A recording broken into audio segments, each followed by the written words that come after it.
Hello and welcome back to the Solland Uprising Mighty Empires campaign. I am Garion Reaver, and this is the first battle of round 6. This will see 2,000 points of Skullsmasherz clash with 2,100 points of Wissenland, because they are the largest empire at this point in the campaign, and therefore they get 100 points extra. To find out more about this round of battles, you should go check out the campaign turn. That will be linked in the description. But basically, this is the Skullsmasherz launching Cromgit's Waaagh into Wissenland, as the Empire has Kurt Helborg and he is scary. This battle will be taking place in the snowy foothills just up from Wissenland itself, as a force has gone out from Nuln to meet them. So let's have a look at the armies.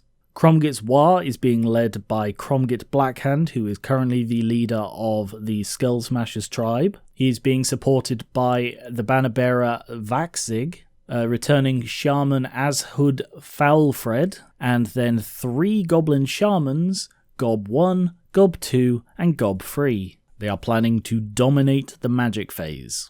In the army, we have a colossal block of night goblins, supported by some orc boys and some black orcs, and then a unit of Arrow boys, which I've never used before, but I'll give them a go. Then there are 3 goblin bolt throwers and a goblin doom diver, because Cromgit doesn't like goblins, but he's happy using them as a tar pit and as living artillery. Over on the Wissenland side, as I mentioned, this is a force out from Nuln, because Countess Emmanuel is getting very displeased with all of these things attacking her when she's trying to have a nice time. So, she has sent her personal champion, Roderick Lehrer, out with the Runefang of Wissenland. That is the symbol of office, essentially, in Wissenland that she has entrusted to him. He is backed up by a captain, Nocta Hochberg, 2 returning characters, Valo Herber the Battle Wizard and Ubaldo Kraus the Engineer, and then they are joined by a warrior priest, Priest Gunther. The force sees Roderick at the head of a large unit of Inner Circle Knights, a big block of spearmen. Sorry, quick insertion, I made a big mistake when I was setting up this battle. I misread the army list because it sometimes counts detachments as part of the unit in sort of the numbers.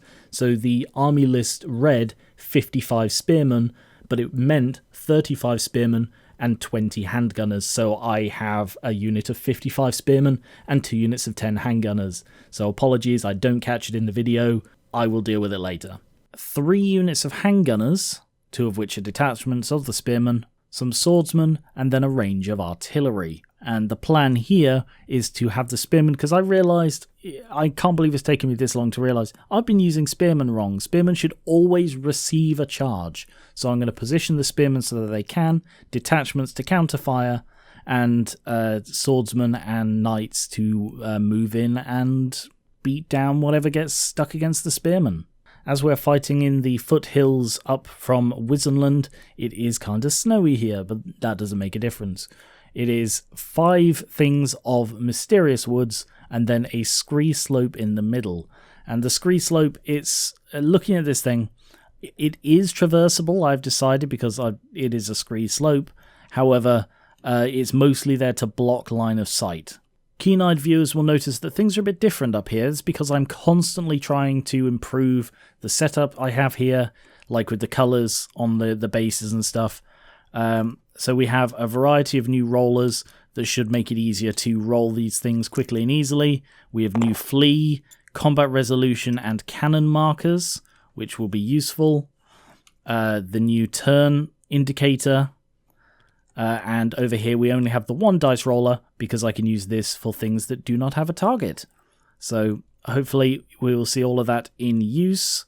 There is also a D3 roller up here. As you can see, this is has only got 3 numbers on it. So that will hopefully make that a bit smoother and easier to read. And in general, hopefully things will go quicker.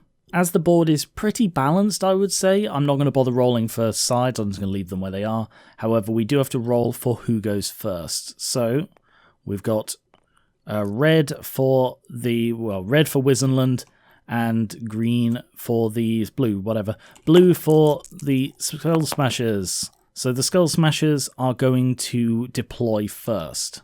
And as you can see, the board is basically split between a very wooded area and a rather open area. So you can guess that the knights are going to be going through the open, and we're going to have a lot of infantry scrumming down here. So let's have the massive block of goblins right in...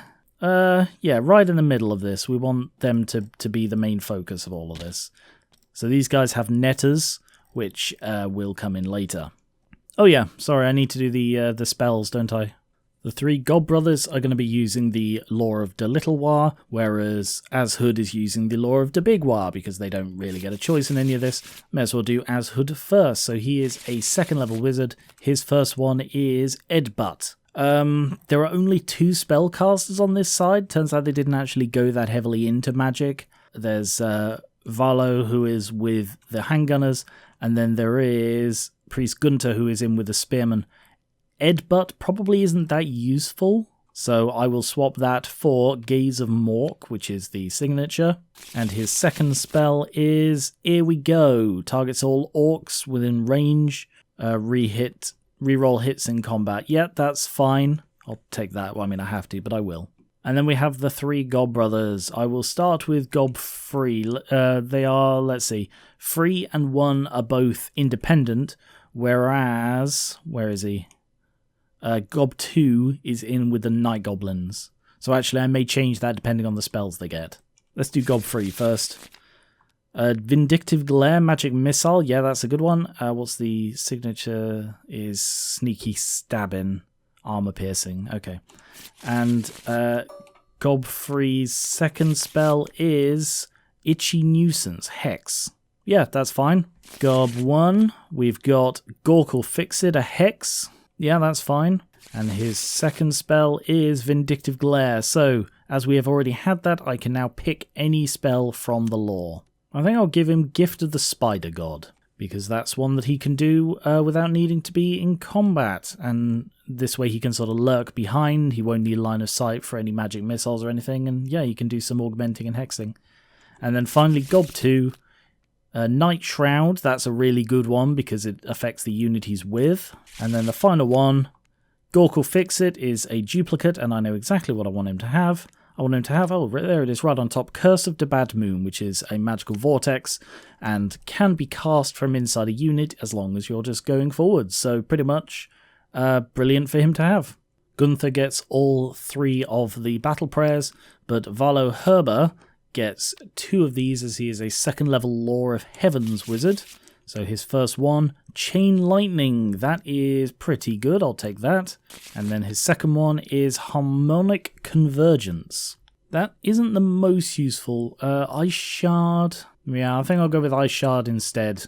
I think that could be useful with stopping the orcs from getting their hits. So the reason I've got rid of the lore attribute here is that only affects flying things, and there are no flying things on the board. Well, you know, Doom Divers notwithstanding. Anyway, as I was, the spearmen who are planning to be charged, I'm going to put them here. They're going to move into these woods when they can. The Black Orcs I'm going to position here in the middle. Actually, before I do, I'm just going to swap over Cromgit so that he is on this side. So they're going right there. They only just fit on the board. But the idea here is that they are going to be sort of moving alongside these, and they're positioned here so that they can help over here, whereas if they're on this flank, for example, they wouldn't be able to help any fight going on with the knights over here. Oh, I forgot, I need to do the 2 handgunners. So these are both detachments, so they both get deployed at the same time, and they have to go within 3. So they are going on either side, as is where they were planning to go anyway. And now it is these guys again, and obviously the knights are going to go all the way over here in order to make use of the open space, and they're going to charge around and hopefully hit these guys in the flank. Vaxzig and his orc boys are going to go over on this side because they are filling in this gap over here, and again to help the night goblins. I think the swordsmen are going to have to match them and go over here. And also I've just noticed that both of these have now deployed in this mysterious forest, so I do need to roll for that immediately. It is a fungus forest. Any unit at least partially within the fungus forest has stupidity. Any goblin unit at least partially in, so these guys, are also stubborn, which means they're always steadfast. So if these manage to sort of clip one of these that's... and one of these ends up being a fungus forest, this unit is going to be virtually impossible to shift. Then the last one I have to do is the Arab boys. And I reckon I'm going to put them right here. They are clearly going to be charged by the knights. But this way, let's see, they are actually out of range at the moment, but that's fine. But yeah, they're here to be charged and hopefully whittle away at least a little. And the handgunners are going to go here because they're planning to move up onto the scree slope. Now that we only have the war machines and the characters, the war machines deploy as a single choice. So we have 3 bolt throwers and a doom diver. And these are being positioned so that they can shoot the knights from the turn 1, basically. So all 3 of those do have line of sight. They are all at long range, but that's unavoidable.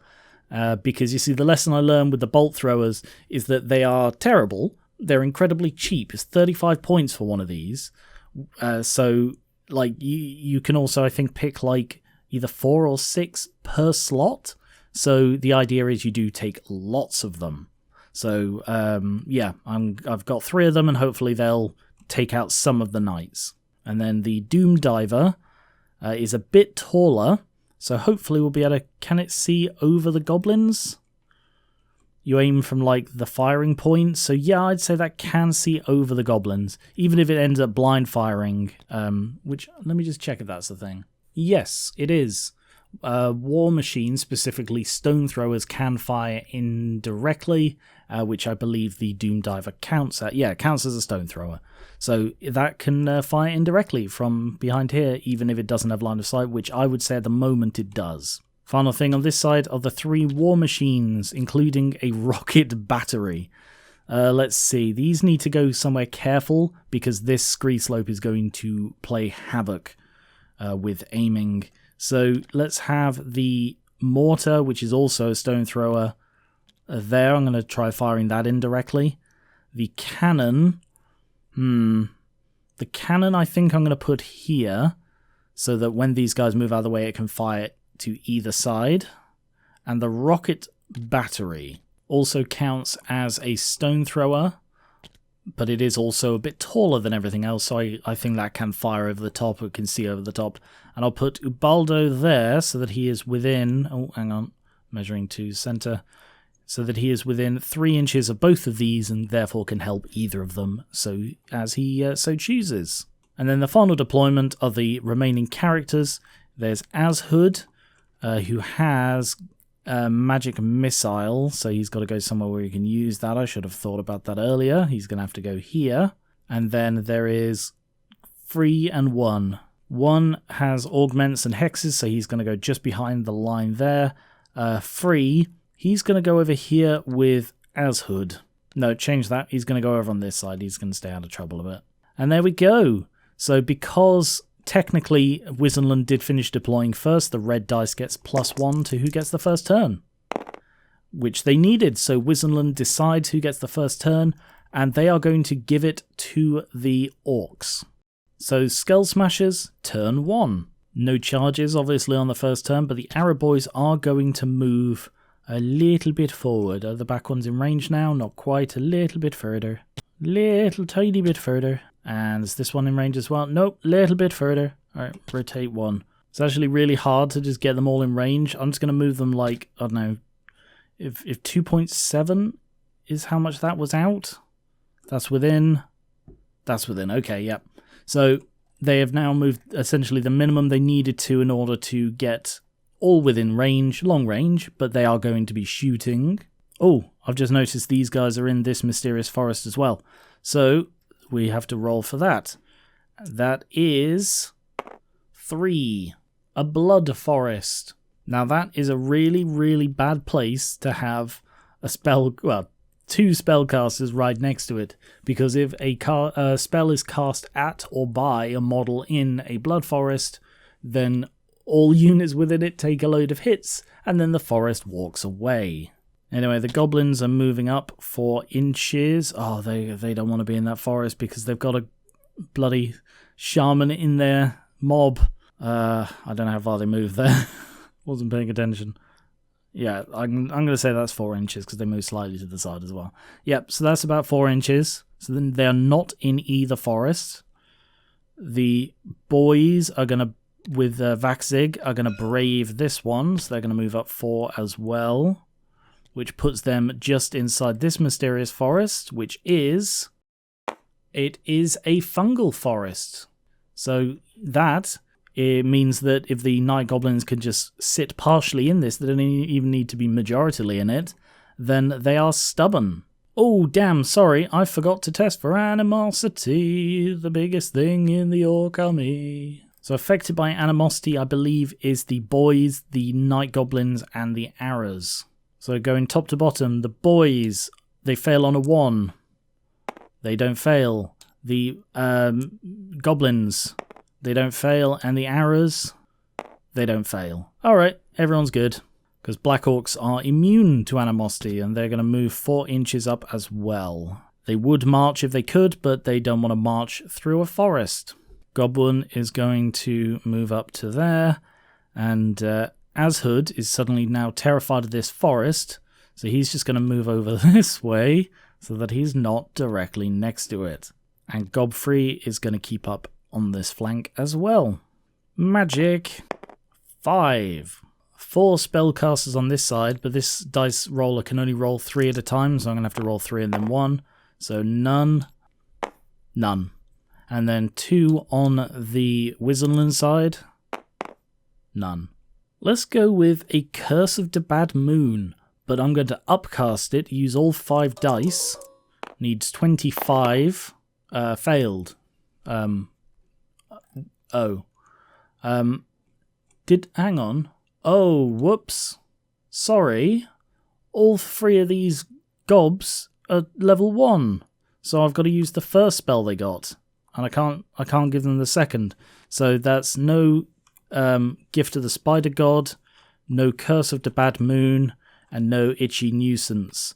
Apologies about that. I normally go for second level, but no, I spammed the 3 of them so that they could get the channeled dispel dice and such. In that case, sorry, Gob 2's going to go with a Night Shroud. I will use the same rolls I got, and yeah, alright, I'm gonna say I would have upcast that, because there really aren't that many spells they can do. This is one that they can. So an upcast Night Shroud bubbles it. 15 is what he needed, and I believe he got like a 19. Yeah, 19 with his level of 1. So the target he's with count as in soft cover, and any model that charges into base contact is charging through difficult terrain. And because it was upcast, it bubbles to... Oh no, everyone within 12. Are they within 12? Yeah, okay, I wouldn't have bubbled it then. Because out of risk of hitting Cromgit's unit. Because, yeah, we don't want Cromgit's unit to get savaged by a blood forest. So I guess I used 5 dice. Sorry, I really fumbled this magic phase. But, yeah, so basically this unit is in soft cover. And no one's going to charge it this turn, so it's just in soft cover. Shooting. Fair bit of shooting against these knights, and then we'll go over and play with the Doom Diver. So we'll start off with the Arrow Boys. They're not good shots at the best of times, but they're also at long range and after having moved. So I believe they're only hitting on a 6. But there are 21 of them. So we'll do this in 11 and then 10. None. Bloody hell, 5. Wow, okay. Yeah, that was definitely above average then. 3 wounds. All 3 saved. And now we have 3 bolt throwers all going for this. They're all within the 48-inch range. So I'm just going to roll all 3 to hit because it doesn't really make any difference sort of where you hit with each. They're at long range as well. Wow, awful shooting. And because I rolled a 1, one of them actually misfires because they have a rule called Slipshod, which means if you roll a 1 to hit, you roll on their misfire chart.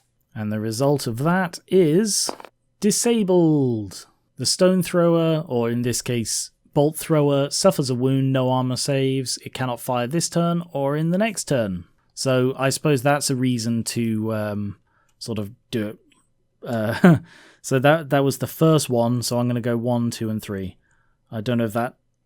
Oh, no, it does actually order them up. I think it was... Yeah, in the future I'm going to do them one by one. I think it was the first dice it rolled, so it'll be this one. So that suffers a wound, loses a crew, and cannot fire next turn. And the Doom Diver. So first of all I need to grab the targeting thing, because the way the Goblin Doom Diver works, in case you're unfamiliar, this is a goblin with wings on, and that is the thing it fires. It doesn't fire ammunition, it fires flying goblins. So you place the target, it has a range of 12 to 60, so yep, it's going to aim for right in the center of these guys. Actually, let me just... It's going to aim right there, I think. You then roll scatter as you normally do. 2 inches that way. That's still resolutely on the unit. And then you roll a d6 and move it that many inches in whatever direction you want. Wow, 2 inches, so I can actually move it directly back. So I can move it back to there. And this is what makes the Doom Diver one of the most accurate bits of artillery in the entire game, because it is alive. Oh, I can move it in any direction, actually. So the way it works is you move it in any direction, the amount rolled, and then any model touch, any unit touch, so it doesn't matter, it hit the unit, that's the important part. Takes d6 strength 5 hits, no armor saves allowed. So it takes 5 strength 5 hits. 4 wounds, so the first casualties. Question is, do we count the Doom Diver? Yeah, I'm going to. I'm gonna count the Doom Diver Goblin as a casualty. Just cause. Oh, sorry. I completely forgot to mention that this is a Blood or Glory scenario. In Blood and Glory scenarios, one side gets the win when they break the enemy army by reducing their fortitude below the breaking point. The fortitude is a total of the general is worth 2, the battle standard bearer is worth 1, and then 1 for every standard in the army, giving both sides 6 fortitude. And then the breaking point is 1 for every 1,000 points of the battle, so 2. So as you can see on either side of the screen, there is a counter next to the number. When this counter reaches that number, the army is broken and the battle immediately ends. And then the one that breaks the other side will improve their victory by 1 point. So like if they got a draw, it would be a narrow victory. If they got a solid victory, it would be a massacre, etc. Anyway, with no melee, we go into Wissenland Turn 1. And there's something I need to remember about the knights, is something that I always forget, is that when you have a barded horse, it reduces their movement by 1. So the horses actually have a movement of 7, not 8, and the trade-off is that they get +1 to their armor save. So they're actually a little slower than I always think they are. Anyway, they are out of charge range, so they are going to move forward. They're not in any risk of being countercharged by arrow boys, so they are just going to move. Oh, first thing I need to test for stupidity. I've moved Nocta over to this end of the thing because I should have noticed that. But yes, they are nowhere near the generals, so they're testing on... this one is testing on Noctas, whereas this one, because this is a detachment, is actually testing on Gunthers. Both are 8 and both get a reroll. So first of all, Nocta's unit, just pass. Handgunners, fail, but they do get a reroll. A 1, well, it doesn't matter what the other one is, they've passed. Okay, yeah, they're neither of them are stupid, yay! Anyway, the knights are going to pivot 1, and then they're going to move 6 inches forwards. They are then going to march, the other thing. Ooh, actually, they're at long range now. No, it doesn't guarantee the charge. They're going to march to get just that little bit closer so that they are still, about there. They're still beyond sort of anyone else who plans to do any harm to them, but they're almost certainly going to be able to get the charge next turn.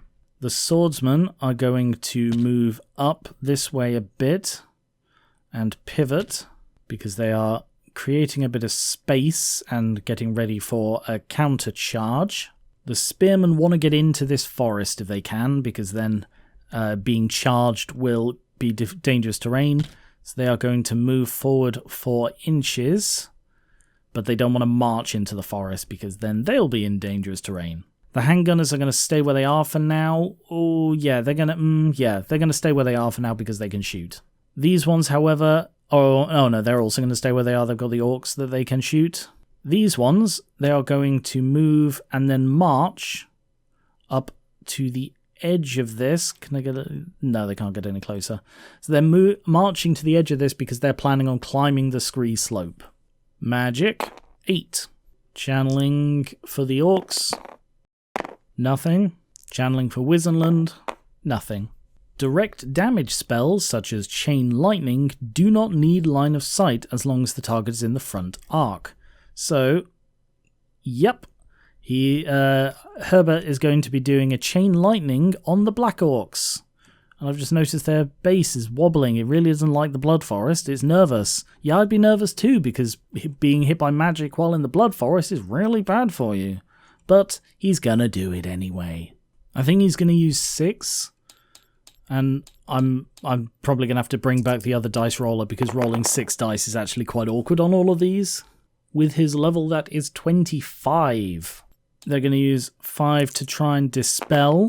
20, not enough. Chain Lightning is cast on the Black Orcs. That is going to hurt. So I'll do the spell and then I'll do the Blood Forest. So Chain Lightning inflicts a D6 strength 6 hits and then can arc. It hits 2 at that strength, 2 wounds, no armor. So 2 Black Orcs are removed from that. And then it arcs on a 3+, which it does. Any enemy within 6 inches. So as it can continue to arc, I would go to Azhood because that'd be fun. But I think it would be better to sort of go along this line. So within 6 inches, it's going to jump to Gobwin. And it does 4 hits. I'm going to do a Lookout Sir for Gobwin. All 4 fail. So they all hit Gobwin. Only 2 wounds, remarkably, but that is still, I'm fairly certain. Yep, that's Gobwin immediately killed by Chain Lightning. And I admit I have been reading a lot of Warhammer Armies Project stuff lately. I sort of went on their site, went down a bit of a rabbit hole, and I came away with a list of homebrew rules that I intend to use to improve my games. I don't like a lot of what they've done, but I like some of it and it inspired some other thoughts. So one thing that they've changed in like Warhammer Armies Project, which is, by the way, a fan-made sort of continuation of fantasy based on... It's sort of like 9th edition of fantasy, essentially. But like I said, I'm not using the majority of it. This is still 8th edition with homebrew tweaks. One tweak they made is that they brought back like unit strength from a previous edition. It doesn't really matter, but the point is that tiny units can no longer cause panic in much larger units. So in this case, that should cause a panic because Gobwin was wiped out, so every unit within 6 inches should technically test for panic. But because it's a single guy, and like we've had this in previous ones where it did actually cause a mass panic because one guy died. And I don't like that, and they got rid of it, and I'm getting rid of it too. So I'm going to say that lone characters, except like if they're riding something or on a monster or whatever like that, lone infantry characters cannot cause panic tests, except in other lone infantry characters. So that's my homebrew rule, and that means that Goblin here, just a single Goblin getting killed next to a giant unit of 60, has no chance of making the unit of 60 flee. The other homebrew rules I picked up will go through as they come up. I'm not going to just list them all now. So yeah, Goblin doesn't need to cause a panic test, but we do have to see if it jumps. 3+, it does. So this one is going to jump to... Are they within? Yeah, they are. So it's going to jump to the Doom Diver. And it does 3 hits. Only 1 wound. And they don't have any armor. So that is 1 wound off the Doom Diver. Does it jump again? No, it stops there. That wasn't bad at all. I mean, it didn't do that many actual kills. It only got 4 kills. But, you know, that could have been really bad. And I don't see any reason not to go for an Ice Shard Blizzard on the Arrow Boys on 2 dice. Needs a 7, which actually he gets. So they now have -1 to hit and -1 leadership until the next Wissenland magic phase. Shooting, we'll go one end to the other. So starting off with the handgunners, who are going to shoot at the goblins because they're the only ones who they can really shoot without going through stuff. Although this guy cannot possibly shoot without going through the forest directly in front of him. So, oh no, he's in the forest. He's counted as in the forest, but he is not. So he's shooting through soft cover, and the rest are not, but they are shooting at long range. 5 normals, 3. 1 shooting through the trees, miss, so just 3. 3 wounds, and at that strength with armor piercing, no saves allowed. Oh, they're all in soft cover. I forgot that. In which case only 1 would have hit, so I'm going to have to re-roll those wounds. Because yeah, only because they would count as being in soft cover because of the Night Shroud, all of these count as shooting through the wood, effectively. So re-roll this one. Yeah, so it's only 1 wound, but that's much nicer. It's worth casting that spell. And I'm glad I put it right on top where I would see it if I looked at all. The mortar is going to fire indirectly at the night goblins. It's going to aim there. And do you remember I mentioned in a previous one of these that there was somewhere in the rules for this or 40k where the scatter distance was reduced by ballistic skill? I have found it. When firing indirectly, if you roll a hit, it does still scatter, but it scatters the amount you roll minus their ballistic skill. So I'm fairly sure this isn't what I was thinking of. I'm fairly sure it is also in 40k, but it is here. So maybe this is what I was thinking of. Anyway, so we roll scatter. So it scatters. I should probably move these so they're right next to each other. Oh, misfire. The misfire result is 3, which is malfunction. Cannot fire this turn or next turn. That is actually mild. Handgunners are going to shoot at the Black Orcs. They are all shooting at long range and into soft cover. Oh, I forgot to do the Blood Forest. The unit within suffers D6 strength 4 hits, and then the forest moves. So D6 strength 4 hits. 4. Only 1 wound. They do get an armor, which he fails. So that is 1 more Black Orc dead. And then the forest moves 2d6 in a random direction. 2d6. And the direction is 4 inches that way. Alright, this is going to be tricky to move. I'm going to try and move it using this instead. So 4 inches that way. 4 inches that way, okay. So it's not going to show me the measurement, so where am I trying to get this corner to? 4 inches that way is there. There we are. Smooth as anything. I've picked up a lot of fancy little tricks the more I play on this game. Which are probably, you know, fairly basic tricks, but to me they're quite fancy, like being able to do that. Anyway, that does actually change things, because now this guy is not in soft cover. So they can all shoot at that guy. If they can draw line of sight to at least one guy who is out of cover, then they can shoot as out of cover. So 10 shots, all at long range. 3 hit, 2 wound, both fail. So 2 dead. Chipping away at this Black Orcs unit, aren't we? Ubaldo is going to help out the Hellstrom rocket battery, which means they can use his ballistic skill and re-roll 1 artillery dice. So first of all, we roll D3 to determine how many shots this thing actually fires. 3! And I'm going to place it here. So that way it has a fairly high chance of scattering onto something that matters. I didn't mean to roll that, but I'll use that for the artillery dice I needed to. Sorry, I was trying to move this. Nope, I just pulled one out of it. Nope, pulled one out of it. There. So I was trying to move this round so that I had these next to each other, because I think that works better. But yeah, I accidentally pulled a couple of rabbits out of the hats there. Apologies there. Anyway, so I need to roll 1 artillery and 3 scatter dice for the 3 shots. Oh, wow. Okay, so they're going roughly in the same direction. the Hellstrom always counts as firing indirectly, and Ubaldo has a ballistic skill of 4, so subtracting that from the 6 that they're scattering, they're only actually scattering 2 inches, which is not bad going. I've also discovered another really cool trick. If I go into the measuring stick, I can set it to measure in 2D or 3D direction, meaning, like this, that is still only 9 inches to there, whereas if it's on 3D, it measures it like the angle as well, like the difference is because it's going up. So if this is on 2D measuring, then I can move this, let's take the first one, 2 inches this way, and although it is likely to drop, it didn't drop. But anyway, if it had dropped, it would still measure the 2 inches. That way I don't need to do the guessing and be stuff like, oh, it's actually only this amount because the thing has dropped or raised or whatever, you know, it's easier and nicer this way. So the first shot hits, quite a few things, including Cromgit himself. So this is a strength 3 armor piercing hit, but first of all, we'll do a lookout sir for Cromgit, as he is within the unit, is only on a 2+. He's fine.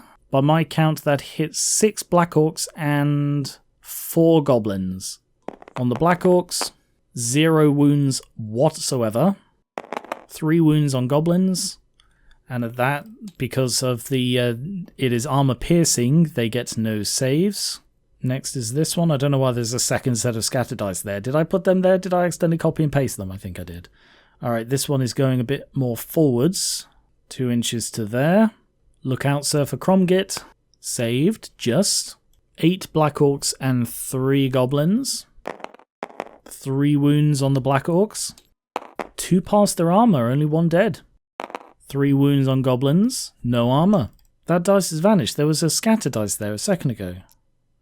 What is happening with these scatter dice? They're really confusing me. Anyway, the last one would be a direct hit, but because it's firing indirectly, it goes this way, 2 inches. That one hits 4 Black Orcs and 9 Goblins. No wounds on the Black Orcs. 6 on Goblins. No saves allowed. Overall, that was incredibly damaging to Goblins. They lost 12 Goblins and 1 Black Orc to a single volley of rocketry. And although that was a large number of Goblins, this is such a large unit, that's not a quarter. The cannon is going to fire as well. Let me just shift that and shift these. Come on. There. So the cannon is going to fire over in this way. It's got this line of sight, so it's going to go for the Black Orcs. Actually, scratch that. I'm just going to put these up here so that I remember how many Goblins have died. The cannon's going to go for the Night Goblins instead, because if it can take out 3 more Goblins, which it is a fairly high chance to if it hits, then they will have to test for panic. So we've got the new cannon marker, which is, you know, slightly smaller and more convenient than using the thingy. So I'm just finding scatter dice. Right. So it's going to aim here. It overshoots by misfire. Ha. 1. Destroyed. The cannon is destroyed. Well, this is what happens, Ubaldo, when you turn your back on the cannon. Although a single infantry model being destroyed shouldn't cause panic, I think a war machine probably should. Double checking the phrasing, it's if a unit is destroyed for any reason. This is going to have to test for panic, these going to have to test for panic, and Ubaldo is as well. So the handgunners are the other detachment for the spearmen, so they're testing on Gunther's 8. Pass. Ubaldo has 7, so testing on that. Pass. And the Hellstrom, also 7. Pass. Everyone's good. And with no combat, we go into Skullsmasherz Turn 2. First of all, animosity. We've got the boys, the goblins, and the Araboys. So, ordinary boys. Pass. The goblins. Fail. So testing on the animosity table, they get a 1. Get 'em! Inflict d6 strength 3 hits on the closest friendly unit that has 5 or more models. And then that unit gets to inflict them back. Hordes inflict 2d6 instead of 1d6. Neither can move or charge, cast spells or shoot. Well, damn. Because although there is a Black Orc in with the ordinary boys, there is not one in with the goblins, so they're on their own. And as the goblins are a horde, they inflict 2d6 hits on the nearest one that can also suffer from animosity, which is the ordinary boys. So they are, 2d6 strength 3 hits on the boys, 1d6 strength 3 hits back. So the goblins inflict 8 hits, 2 wound, no save, so that's 2 boys die to my goblins, and then 6 hits back because the orcs are going to get the most they can out of this. 2 wounds, 1 save, and almost a second, but that is 1 goblin dead as well. So now neither of these can move, shoot, cast magic, so that means bloody Gob 2 is out of it. And the arrow boys pass. Well, it means I don't have to test stupidity for the fungus forest. That's silver lining and all. That has also thrown a bit of a wrench in my plan of advancing, like as a big block. Do I push forward now? They're going to be a very, very easy target for shooting. But I think I need to. I think I need to get out of this wood. So they're going to move 4 inches forwards, but that's all they can do. Ashud is moving to there. Actually, he's going to move slightly this way so he can see those guys. Magic. 9. Doesn't say they can't channel, so 4 orcs. None. To Wissenland. None. I've just realised with Here We Go, Ashud should be like here, not all the way over here. He really can't do a great deal from there, but what do I even do? I think Gobfree is going to do a Vindictive Glare against the Swordsman. He needs a 10 minus his level of a 1. He's going to use 4 dice. Oh, yeah, there we go, 4 dice. So he needs a 9. A miserable failure. Obviously, he's too engrossed watching the fighting going on here. And now I guess Ashud's going to put in 5 dice on a Gaze of Morg at the Knights. So 5 dice here. What? What are you... Okay, sure. Yeah. Gork and or Mork is really, really pissed that we're fighting each other. Or is just so entertained he's not paying attention to the rest of our magic. Either way, shooting... Arrow boys all shooting at the Inner Circle Knights. They're all at short range now. 5. 10 hits, not bad. 5 wounds. 5 saves. Well, good try. Bolt throw is going for them as well. Miss.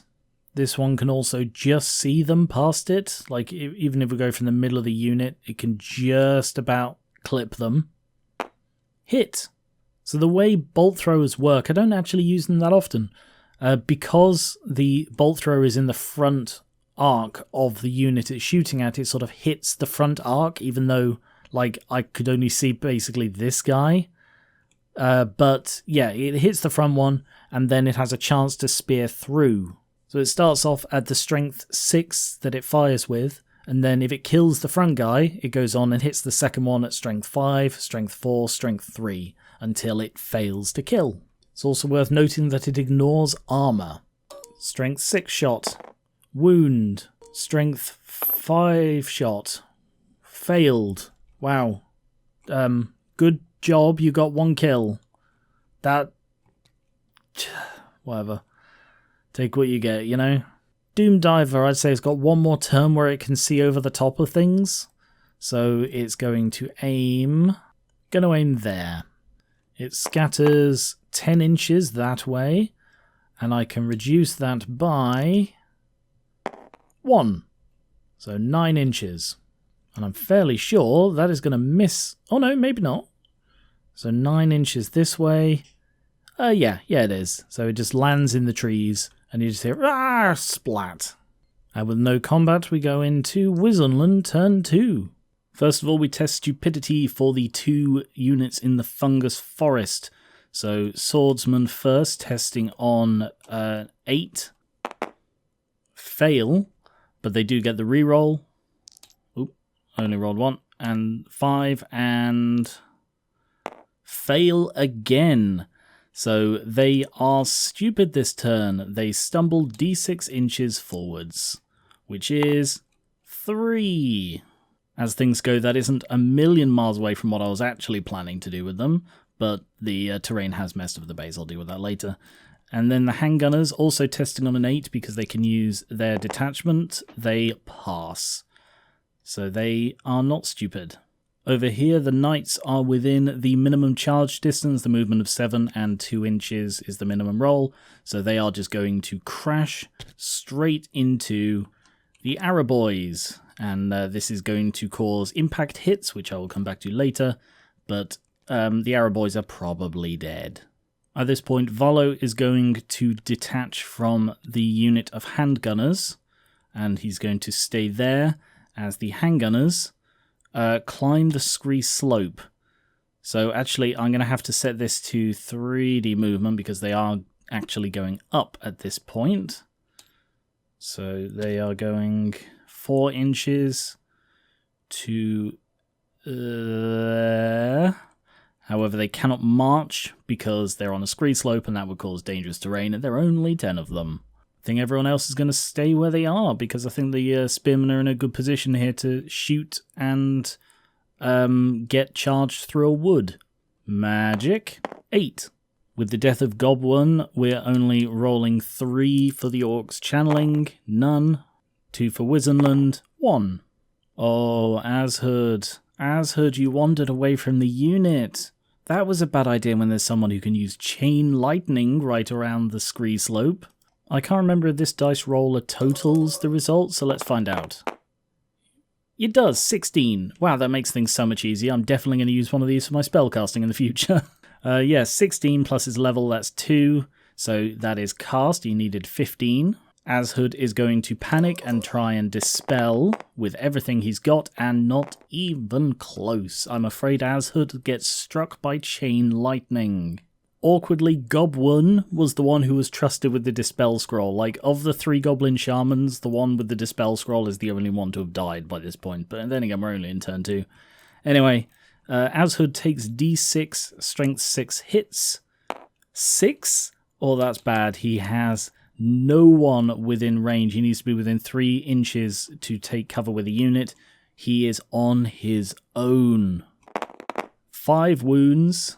No armor of any kind. Ashud is fried by chain lightning. Doesn't cause a panic test, but it can jump to the black orcs on a 3+. So on a 3+ it jumps. It does. Black orcs, it does an additional 5 hits. That deals 5 wounds to the black orcs. And at that, they get no armor. It reduces their armor to nothing. So the back row of black orcs are wiped out, and then it can jump again. And I can't jump it to the bolt thrower. I can jump it to the goblins. So on a 3+, it jumps to the goblins. Nope. Stops there, but that's not bad. That isn't, yeah, not shabby. Then I reckon an Ice Shard Blizzard on 3. So that needs a 7. Minus the level, so a 5, which he only just gets, and I was supposed to use that for the dice roller. Whoops. I immediately forgot that. Sorry, I forgot to say who that was on. That was on the Black Orcs. So the Black Orcs now have -1 to hit and -1 leadership. That's just on the off chance they happen to get a charge off, because they are technically within charge range, and they want to get into combat as soon as possible. Shooting. The handgunners are going to go for the night goblins. They are all shooting through... Actually, should I go for the night goblins? You know, like, we're at long range. Some of them are going to go through soft cover. Should I just shoot for the orc boys and try and take them out? They're a much smaller unit. Or I could just try and wipe out the centre. Yeah, I've got the swordsman for the orc boys. I'm going to try and wipe out the centre. So, as before, when I was mistaken about the soft cover they already had, that is 8 of them shooting at just long range, and then 2 through long range and soft cover because they're shooting through the fungus forest. No, only 1 is because he's technically in it. So 9 shooting at long range and 1 through soft cover as well. 4 hit. Just the 4. 2 wound. And no saves from that. Mortar can't fire until next turn. Handgunners, these ones are going to go for the Black Orcs, all at long range, but over open ground. 4. 3 wounds. None saved, so that is 3 Black Orcs dead as well. Ubaldo is lending his advice to the Hellstrom again, and it is going to fire, aiming, I think, for this goblin on the end. Because if we can take out 25% of the night goblins and get them to flee, that would leave a massive hole in the center. And, prove Cromgit right about goblins. It does D3 shots, 2, and they scatter both that way. So that's both towards the Black Orcs. Oh yeah, and they scatter an artillery minus 4. Oh, it's a misfire. And the misfire result, 3, malfunction, cannot fire this turn or next turn. And then these guys moved, so that is it for the shooting. On to what is sure to be a devastating combat. First of all, impact hits. And due to my homebrew cavalry impact rule, non-fast cavalry inflicts 1 impact hit per model in contact, plus 1 strength for each full rank behind them. So they are hitting at plus 2 strength, giving them a strength of 5. 3 wounds, and that goes through the little armor that they have, so that is just 3 dead straight away. As the Araboys have an initiative of 2, they are the slowest things in this entire combat, so basically all of the knights and horses strike before them. No champion to challenge, so we'll just start off with Roderick, and then just go through everything else. 3 hits, and as Roderick is equipped with the Wissenland Runefang, they are automatically wounded, so that is just 3 dead. 10 knight attacks because of the champion, 4. And they're equipped with lances, so they wound on a 2, and yet still only 3 wounds, but no saves for that. And then 5 horse attacks, 3, 1 wound, saved. So after all of the knight attacks, only 6 died. However, due to the unit formation, only 8 Araboys can strike back. 4 hit, 3 wound, but all 3... Oh no! Oh, only 2 pass their armor, so they do actually kill a knight. So that is 1 for them. The knights get 1 for their rank, they get 1 for their banner. The Araboys get nothing, so the knights win by 11, which means the Araboys are testing their courage on a double 1. Which they don't get, so they flee. 10 inches. They are pursued by Swift Stride, so they roll 3 dice. That is 10 inches as well, because you use the highest 2. So that means the Araboys are run down. Sort of what I expected, but still kind of devastating to see. But there are no things within 6 inches to panic. So they move 10 inches forwards, and call it a day. And with that we go into Skullsmasherz Turn 3. First of all, we roll animosity for the orcs and the goblins. So the orcs first, pass. The goblins, pass. Okay, so maybe they can get something done. I was reading a thing, I've been reading tactics about orcs and goblins, and it made a point in the tactics guide I was reading saying that the orcs and goblins unique thing, animosity, is literally the only unique rule of all of the armies that is a detriment to the army. But I don't really know how to play this. They're going to have to just try and charge through. Oh yeah, we need to roll stupidity as well for the orc boys who are touching the fungus forest. So they are testing on Vatzig. 6, that is enough. Yeah, this board really isn't set up nicely for the orcs. Perhaps they should have laid out so that they were moving through here. I was really sort of thinking that the infantry would do much better in the woods, but because of the charging, I suppose with the large numbers, Yeah, it's a risk-reward thing with getting a charge through the woods, but maybe they should have moved their big blocks of infantry around here and cut off the horses. The Black Orcs are 13 away, which means they'd need to roll a 9, which is not outside the realm of possibility, but is a low chance. And if they do that, and they fail, they will get shot because of the support fire reaction that the detachment can take. Then again, Then again, the handgunners are just up the scree slope, and yeah, it'll be a dangerous terrain, but it's going to be dangerous terrain charging through the forest as well. So they have a much higher chance of hitting the handgunners who thought that they were getting into a safe place. So charging them would only need a 5, which is much nicer, and then that would put them in combat and potentially allow them to roll up the flank rather than charge headlong into this massive trap. That is a much better idea. So let's do that. Let's charge at the handgunners, and they need a 5 to do. I rolled 3. Sorry. Ignore that one. They got a 7. So that is enough. So the ones that are in the woods at the back are going to have to test. So the trick I've learned for... Oh, there are actually a lot more in it than I thought. By my count, that is 13 who are still in the Blood Forest. Oh, damn, sorry. They would have been hit. I forgot there was a Blood Forest. D6 strength for hits because they got struck by chain lightning. So D6 strength for hits. 1. Wound. Not saved. So that is 1 more Black Orc dead. And the forest then moves, I think it's 2d6 in a random direction.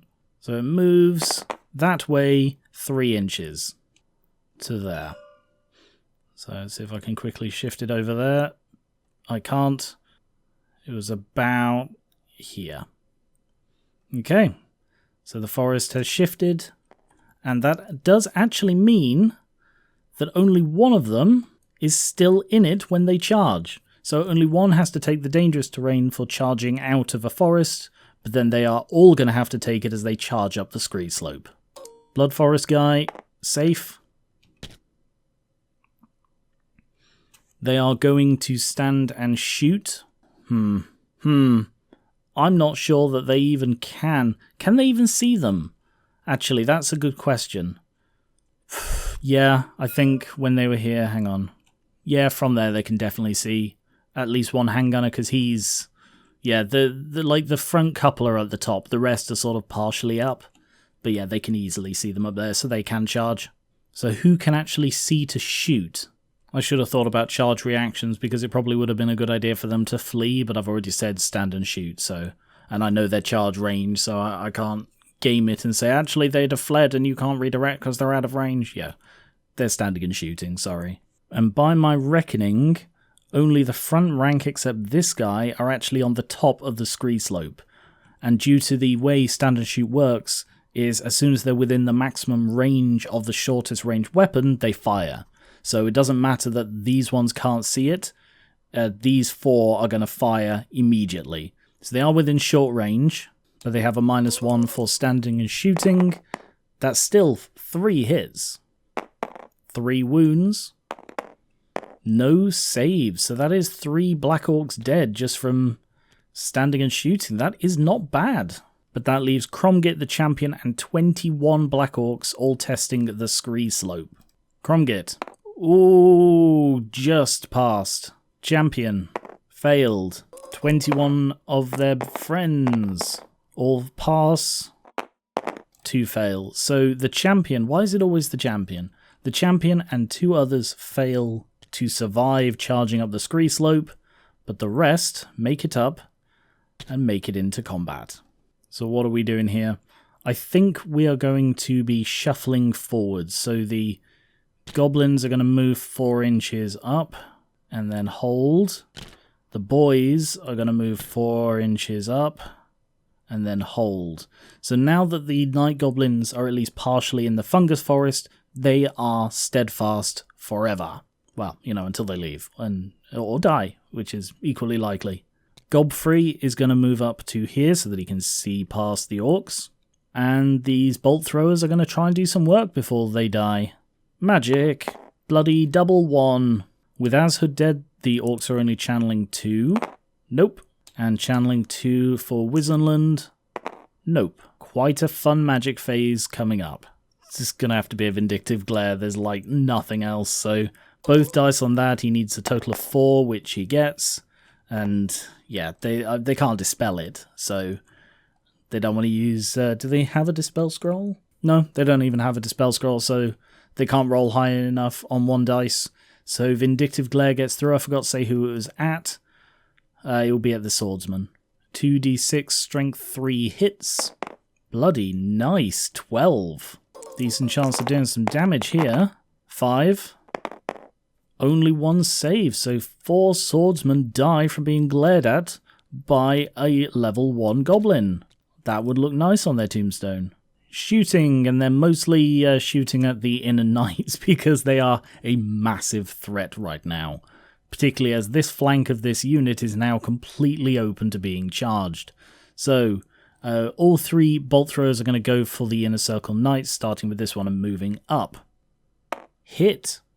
So this is actually hitting, I believe, in the flank. Yep, so this is hitting in the flank. And what that means for a bolt thrower is that it treats the files as if they were ranks. So basically it hits here and has a chance to kill up to 5 of them. Strength 6. Wound. Strength 5. Wound. Strength 4. Wound. Strength 3. Wound. Strength 2. Bloody wound. No armor saves allowed, so a single bolt from this thing just rips through 5 knights. I have never seen a goblin weapon be that good. Wow. Okay. I mean, I should have taken them from the back, but you know, that just looks so cool. Huh. Yeah, that immediately causes a panic test because they just lost over a third of their number. Unfortunately for the goblins, Roderick, I'm using the Grandmaster model. Like, he isn't actually the Grandmaster of any order, it's just, you know, it's fun to use different kinds of models to represent it if they're not specifically like a general or a captain. You can use anything basically in the army. So I use the Grandmaster for Roderick, and therefore him and his unit are immune to psychology, so they automatically pass panic. Not going to stop the second shot, however. Like with the other ones, if it can draw line of sight to somewhere on the unit, it doesn't really matter. So, as it can draw line of sight to this one, it can hit this one. It doesn't actually say in the rules what happens if, like, there are incomplete ranks. I'm going to assume that it can just go through these, but it will always still hit ordinary people.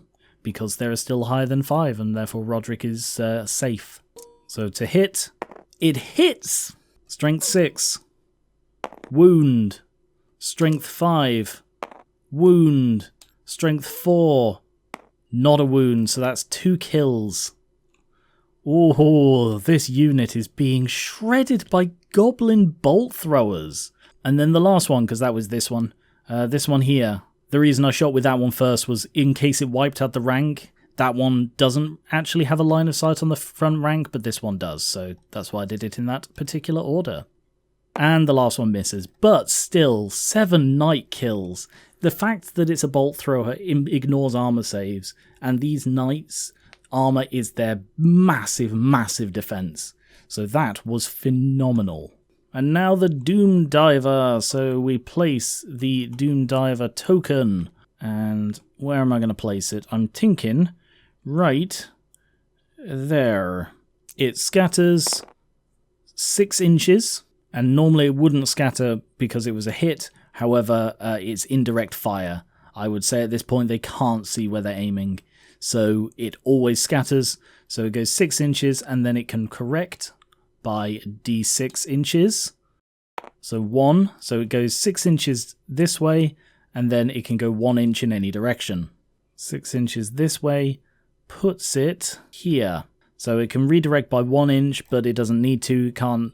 Because the only reason you redirect when you're actually on a unit is if you can get it to hit 2. That's why I keep aiming here, because technically if he moves and hits like right there, then it's any unit hit by the model takes d6 hits. So you need to straddle between 2 units to do the most damage. The spearmen take 3 strength 5 hits. That is 3 wounds, no armor allowed. Not that they'd get one at that high strength. Now, who wants to see some handgunners get chopped up by Black Orcs? So Black Orcs have armed to the teeth, which means they get to pick whether they use hand weapon and shield, because I have bought them shields, 2 hand weapons, or great weapons. They are slower than the handgunners, so great weapons can be a good thing, because, you know, if you basically, if you're still alive by the end, you're going to be chopping them to bits. Shields are another good one because you get the parry save, or extra hand weapons if you reckon you can chop them up before they can chop you. So I think I will be going for the hand weapons and shield to maximize their survivability at this point. They do have -1 to hit until the next magic phase, but I still reckon their chances. Cromgit actually goes first, so with the -1 to hit, that is 2 hits. And 1 wound, even though they have choppers, which is +1 strength in the first round of combat. So that's 1 wound. 9 handgunners back. 4. 1 wound. Saved on the armor. So they are fine. And then it is 9 Black Orcs hitting the handgunners. 7 hits. This is not looking good for the handgunners. With their choppers giving them extra strength, that is 7 wounds. No chance of armor. Add in the banner and 3 ranks. That means the Black Orcs win by 13. Testing on the double 1 they need due to the combat difference. They fail. They proceed to flee. Sorry, I only rolled 1 again. 4. They flee 10. And the Black Orcs, oh, are they going to pursue? Sorry, I always need to say whether they pursue before I roll. I think they need to, because I think they need to cover the distance. Because they're going to have to move off here quickly anyway. And if they actually pursue on, they might charge into Valo, but I believe he now has to test for panic. Testing on Valo's 7. He fails, so he actually flees 7 inches himself. So no chance that he's going to be charged into. There's the nearest one, so he's fleeing 7 inches directly away. And I get to use my new fleeing marker that I found. Not quite as eye-catching, but it's also a bit less sort of obtrusive, I think. Let me know whether you prefer this or the big exclamation mark. Anyway, they are going to pursue, so they need to beat a 10 to catch them, which they don't. So they flee 5 down to the ground, and then 5 more away, which does pass this unit by. But they do both need to test for dangerous terrain. One of them fails. So 1 handgunner dies, fleeing down the scree slope. So I'll just get rid of this base that's in the way. Now, I'll be honest, I can't remember if the 3 and 4 or the 3 and 5 was how much they rolled. I thought they rolled a 7. But there's an 8 there, and I can't remember what that's for. I know I just rolled it, but, you know, there are so many little rolls. So I'm going to move them 7 because that's all I'm fairly certain that they rolled. They're on a massive base, so unfortunately they are still sort of stuck up there. But yeah, that means all of them have to test for dangerous terrain. Cromgit and 19 Black Orcs. Cromgit, fine. 19 Black Orcs. 4 fail. Yeah, their scree slopes and dangerous terrain is well, it's dangerous. You know, it's one of these things where it's a calculated risk. Do you risk going through the dangerous terrain, charging in, and you might get none, you might get half of your unit wiped out? Unlikely, but possible. And we go into Wissenland Turn 3. First of all, test for stupidity for the swordsman and the handgunners. So swordsman on an 8. Fail. They stumble forwards 4 more inches. Oh no, they get a reroll. They get a reroll. So the 4 and 8. So they pass. Because they have 8 with what's his face's thing. I forgot his name. Nocta. Yeah, he has a leadership of 8, so they do actually pass that. Handgunners also on an 8 because they're a detachment. Pass. I think the knights are going to attempt a swift reform. They can't charge from where they are, Fairly sure. Just double check. Yeah. Anyone here going to charge? No. I'm worried about the Black Orcs here, but I don't want to change the entire formation of this right now. They still have to get through the handgunners, so yeah. They're going to attempt a swift reform on Roderick's leadership of 9, which they pass, so they can reform and then move. So they are going to reform to face that way. They're going to ignore this one. Like, I know this one literally just killed 5 of them, but the further they get away from it, the less likely it is, and frankly, it got quite lucky doing that. So they're just going to ignore it and play the logic as a Grand Master level tactician like Roderick Leder would do. So yeah, they're going to move there, and then they're just going to sort of move forwards, because they want to... I mean, they've guaranteed the charge anyway, so that they probably didn't need to do a swift reform. Either way, they're going to stop there. The swordsmen are going to back up 2 inches. They want to be firmly... It's messing with the base, but they want to be firmly within the forest if the boys decide to charge. Oh yeah, sorry, I forgot to do the fleeing stuff. So, Varlo testing on a 7. His own 7. Fails. Proceeds to flee 2 more inches. And then the handgunner also on a 7.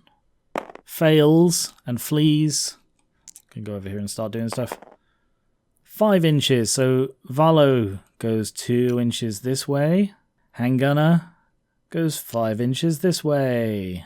Okay, well, that could have been worse. The only spellcaster who can do anything is Priest Gunther, who doesn't think he's likely to be charged this turn. So, yeah, the goblins aren't going to charge, and the Black Orcs are unlikely to reach them in time. That said, I don't know that that's true, because they're almost certainly going to charge the handgunners, and depending on the angle they get... No, they're mostly in the front ranks. They will hit the front of the handgunners. Yeah, okay, he's gonna cast a spell. Roll magic, 9. Channeling orcs, none. Fleeing wizards cannot channel, so there is only 1 channeling for Wissenland. Fail. And with 9 dice to spend, Gunther is just going to do a whole load of battle prayers, because he only needs a 3 for each of them. So let's just go down the list. Hammer of Sigma on 2 dice. Fail. Okay.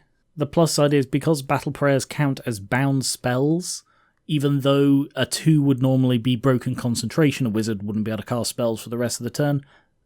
Bound spells you can continue to try. So, failed Hammer of Sigma, go for the next one, which is like Shield of Faith, I think. 3, still barely bloody managing it. Is that enough? Yeah, I think that is. I think a 2 is... 1 or a 2 is always a fail, but a 3 is just enough. So I think he's going to try and dispel that with 3 dice. Yeah, this is the downside. He didn't really think through that he might have to beat numbers, so yeah, that's dispelled. Does he want to put 5 dice into a Soulfire? Probably not. That doesn't seem worth the risk, so I guess that's it. Oh, sorry, I left these handgunners here. Shooting. Still going to continue trying to chip away at the Night Goblins if we can wipe this massive hole out of this. Actually, no, because they're a good target for them. So, sorry, the Knights. So they're going to shoot at the boys. So the ones that can draw line of sight through open terrain, which is these 4 files, they are shooting at a long range. These ones, sorry, long range and soft cover. These ones are shooting through long range and 2 soft cover. However, cover penalties do not stack, so they are basically all shooting at long range through hard cover, soft cover. 2 hit, no wounds. The mortar can fire again, so that is going to be... actually, the mortar can draw line of sight through there. So the mortar's going to be going for the Orc boys this time. Yep, there we go. Mortar's aiming for there in the middle of the Orc boys. So that is roll for scatter. 10 inches that way. I'm fairly sure that's off the unit. 10 inches that way is off the board. Okay, well the mortar misses. Rocket battery can't fire. all of these handgunners are going to be shooting at the Black Orcs in something of a panic right now, because they are actually pretty close. Is it on 2D? Yeah. So they are actually within the minimum distance, so if Cromgit charges them, they cannot do a stand and shoot. So they are going to just shoot Cromgit's unit. 3 wounds. No saves. They are chipping down this unit pretty well. As much as I love Black Orcs, they cannot win this battle alone. The others are going to need to get involved, so maybe I've been making a mistake not moving them further forward.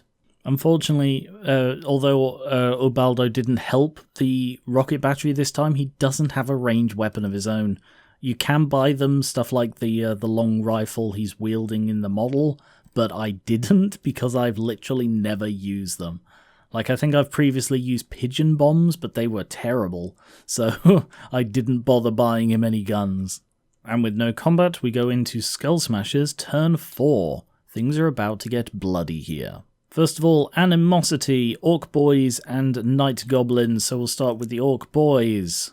Fail. However, they have Waaagh, and he has Quell Animosity. If the unit he's with fail their Animosity, instead they take D6 Strength 5 hits, and they are considered to pass. They take 6. Bloody hell! What is it with the Black Orc leaders doing so much damage? 3 wounds, and of that damage, there is that strength, there is no save, so that is 3 boys dead. And the goblins pass. However, now I do need to test for both of them for stupidity as well, but they do get a reroll on that for Waaagh. Boys testing on a 7, fail, reroll, pass. The goblins testing on a 5. Oh no, they're not testing on a 5, although they do pass, but they do, I forgot they do have a character in there who is a 6, actually, so, you know, not much better, but they pass anyway. But first of all, we're charging, and let's just have a quick look. 2 of them are still on the scree slope, so 2 of them, they're going to be charging the handgunners. They are within minimum range, which means the handgunners, they're also within their move range, which means the handgunners get no chance to fire. But 2 Black Orcs do have to test for dangerous terrain. Both are fine. So they are predominantly in the front rank. Sorry, they are entirely within the almost entirely within the front arc of the handgunners. So they do both pivot, like so. They clash. So this is why I said they may end up getting charged, because if they wipe the handgunners out and overrun, they will crash into the side of the spearmen. I've just realised I'm using the old thingies, but I've got new combat resolution counters, which I need to remember to try and use, just because then it separates them a bit from other counters I may have going, you know. Again, let me know which you prefer, whether you find these counters easier to read than these ones. But an advantage these have, you see, is they don't have an upper limit, they can just keep going up. Whereas the other counters, I think they stop at 20 or 30.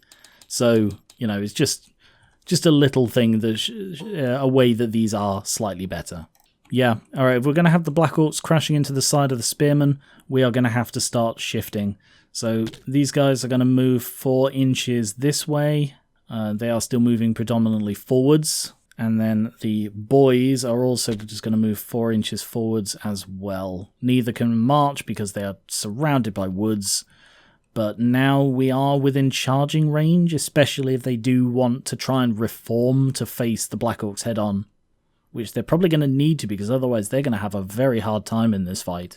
Magic. 6. Channeling Orcs. Nope. Channeling Wissenland. Nope. Oh, sorry, I forgot Godfrey. I'm just going to quickly move him up as well. Oh damn, sorry, I completely forgot about Sneaky Stealing as their lore attribute. Oh, should have been doing that. Oh well. I reckon Godfrey is going to try and take out their fire support. I think he's going to do an upcast Vindictive Glare at the handgunners, because if he can take them out, and with 3d6 he might stand a chance, they don't have good armor, he can cause a panic but also stop any shooting basically at all, because these handgunners are about to be wiped out, and it's going to put them on much more level footing for having to charge or be charged. So 5 dice, he needs a 10 minus his level, so he needs a 9. no irresistible, and a colossal 25. So they need a double 6 to dispel this, which they almost got, but it goes off, an upcast does 3d6 strength 3 hits against the handgunners. Oh, 14, that could be enough. At the very least, it's likely to cause panic. 9 wounds, no armor whatsoever, so there is just a single handgunner left. That was a pretty good spell, because they just lost a whole load of stuff. They are now having to test for panic. They can still use their detachments, so they're testing on a 9 with a reroll, because, what's his name? I've forgotten his name, Notka. They actually pass. But that has severely diminished the shooting ability of this army. They do still have the mortar and the Hellstrom, but their Hellstrom might not survive much longer. Depends if the Black Orcs... No, if they push forward, they'll hit the Spearmen, not the Hellstrom. Shooting. Shall we try and take out these Knights a bit more? Rotate. Ha ha ha ha. Shooting them in the back. Miss. Closest one to them, shooting in the front. Miss. Other one shooting in the front. Miss. Back on form, guys. Thank you for that. Doom Diver is going to aim here. So that scatters that way 8 inches. Minus, well, and then 2. It's not minus 2, it's and then 2. So that way 8 inches, which may put it... Ooh, it actually hits this swordsman instead. Yeah, so no scatter, no adjustment required. He can't get back to these ones. He was hoping to take out the last handgunner, but hitting the swordsman will still help. As it does, 2 strength 5 hits, that's not really much. I suppose it only clipped them. Is still 2 wounds. No armor saves allowed, which is where the spearmen excel. Sorry, swordsmen. Swordsmen have a higher armor save, spearmen get more ranks to fight. So you want the spearmen to be charged, and you want the swordsman to be tanking, really. Oh, I've just noticed that one of the 3 things that fired, the second one, which was this one here, got a natural 1, which means slipshod, so it gets misfire. And it's destroyed. Glad I caught that. That would have been awkward to catch during the edit. Okay, Cromgit and his orcs against handgunners. Again, Cromgit, then the handgunners, then the orcs. Oh no, they no longer have the -1 to hit because Valo is not around. Well, he's not in the mood to continue casting that spell. They're going to stick with hand weapons and shields. They no longer have the -1, so 3 hits. And as it is again a new round of combat, they have their choppers bonus again. 2 wounds. 8 handgunners back. 1. No wound. Yeah, they just saw this unit shred another unit of handgunners. They are panicking. Not literally panicking, but they're unable to fight well. 9 Black Orcs. 6 hit with the choppers. That is 6 wounds. They get nothing, but Cromgit gets 1 for the banner, 1 for a rank. And although the Black Orcs win by 11, because their regimental unit is not engaged in combat, they are steadfast. They are actually still testing on an 8 with a reroll, which they fail, and the reroll, they fail again. Oh, this was their chance. They could have held on. Sorry, I almost didn't move away. I've been getting better at it. They flee 5 inches and are pursued 10. Although, can they actually flee that before...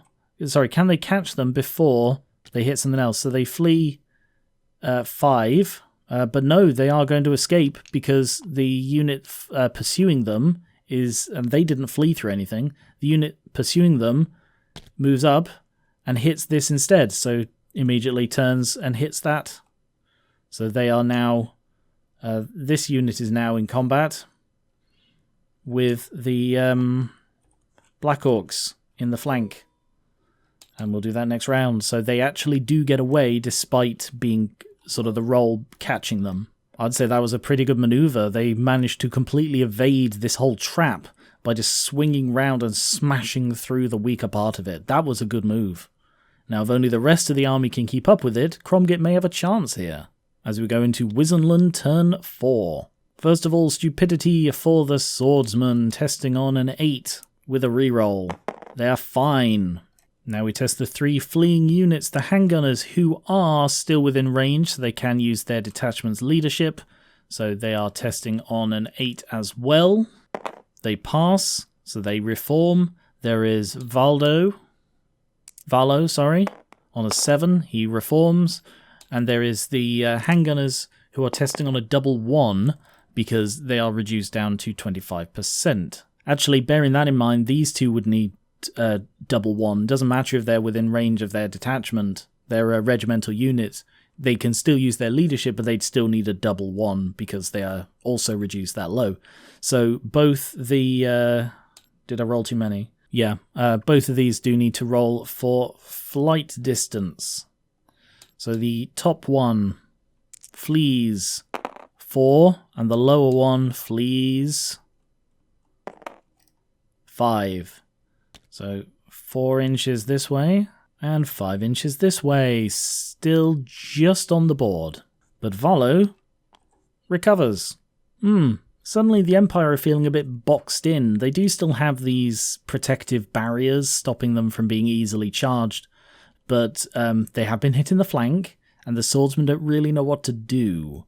They sort of need to protect this flank as well, because if they turn, yeah, so maybe they should countercharge to stop them from being moved in on. That's risky.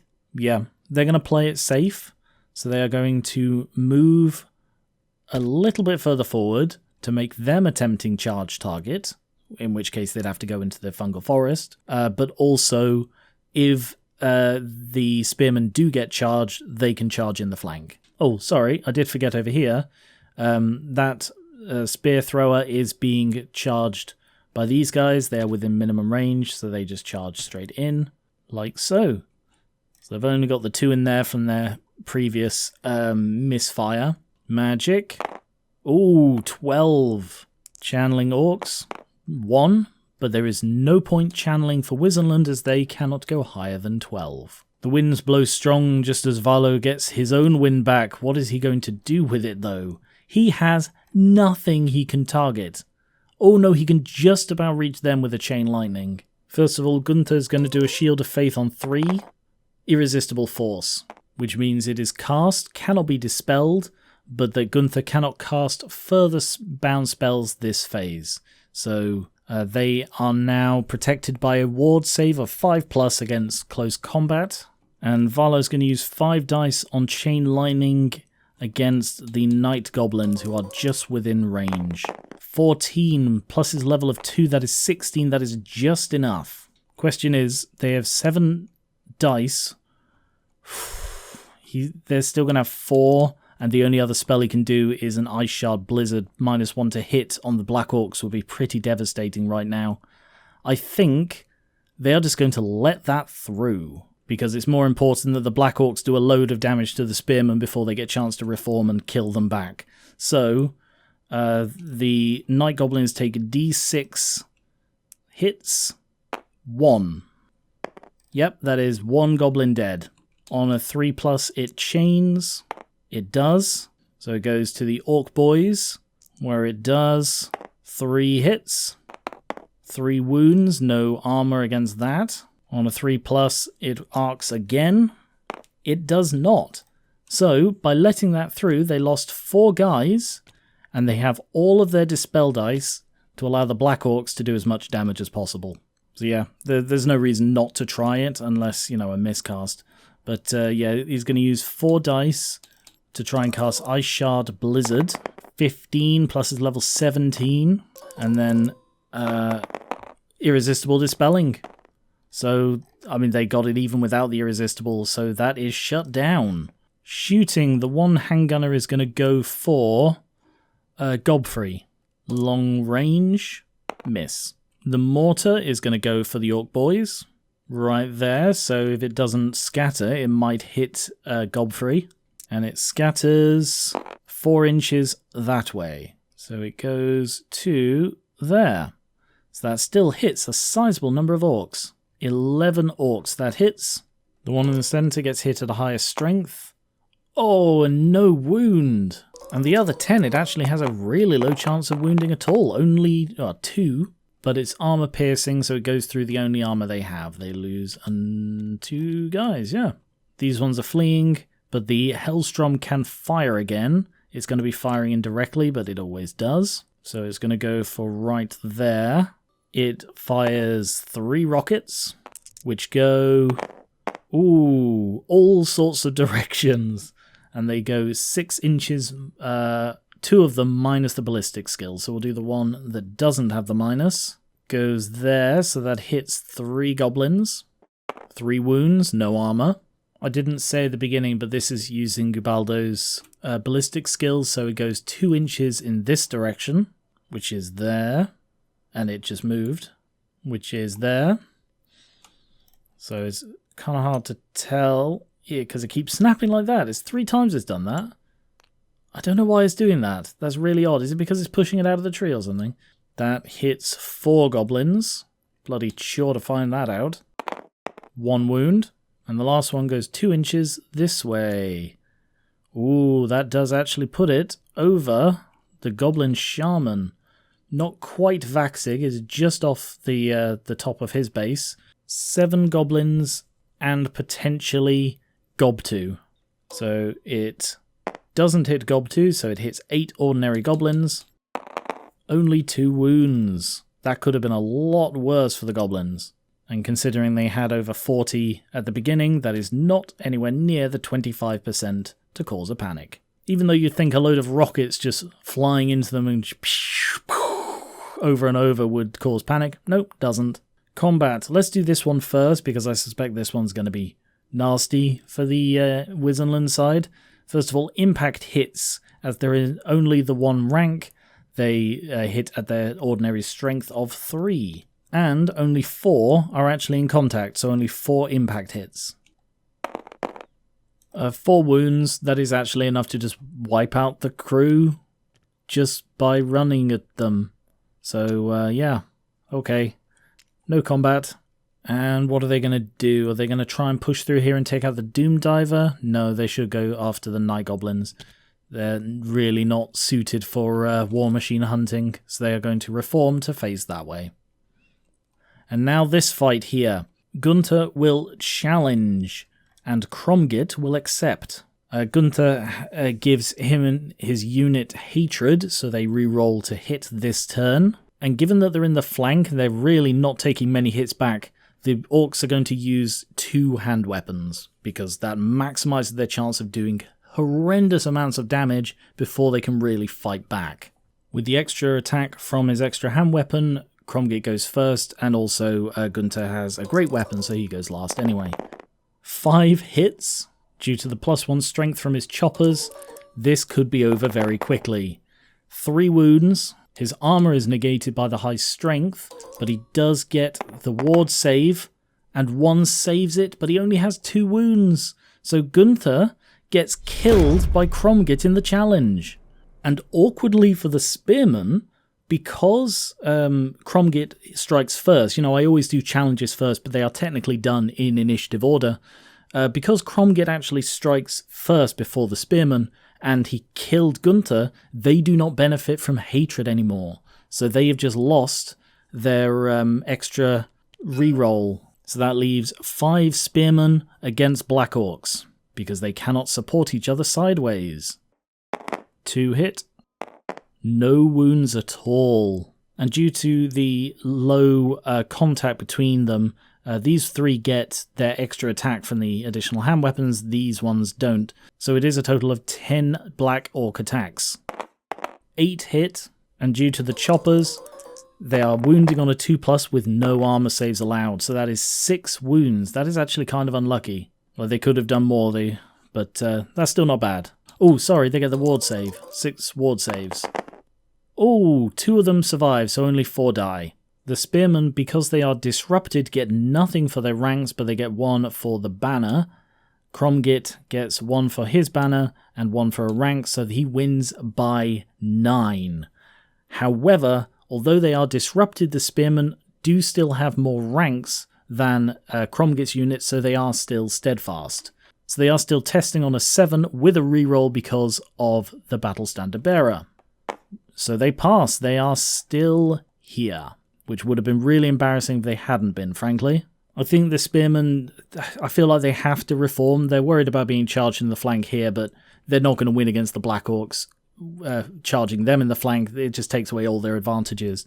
So they are going to have to try and reform amid defeat. And I'm not sure I knew this, but if they're steadfast, then it's tested on the unmodified. I thought that it's still tested on the difference. But no, it seems they are just going to have to test this on a 7 with a reroll, which they pass. So they do reform. This could be bad for Cromgit, because suddenly they have this whole massive unit facing them. However, they have now gone into the mysterious forest at last, so let us find out what it is. Oh, it's a venom thicket. Not quite as bad as a wildwood. What this means is that anyone moving through it in any way has to test for dangerous terrain. It doesn't have to just be marching or whatever. And any model inside the venom thicket has poisoned attacks, meaning they automatically wound on a 6 to hit. Bearing that in mind, do they count as having moved through the venom thicket when they reform, and in doing so, some models change positions?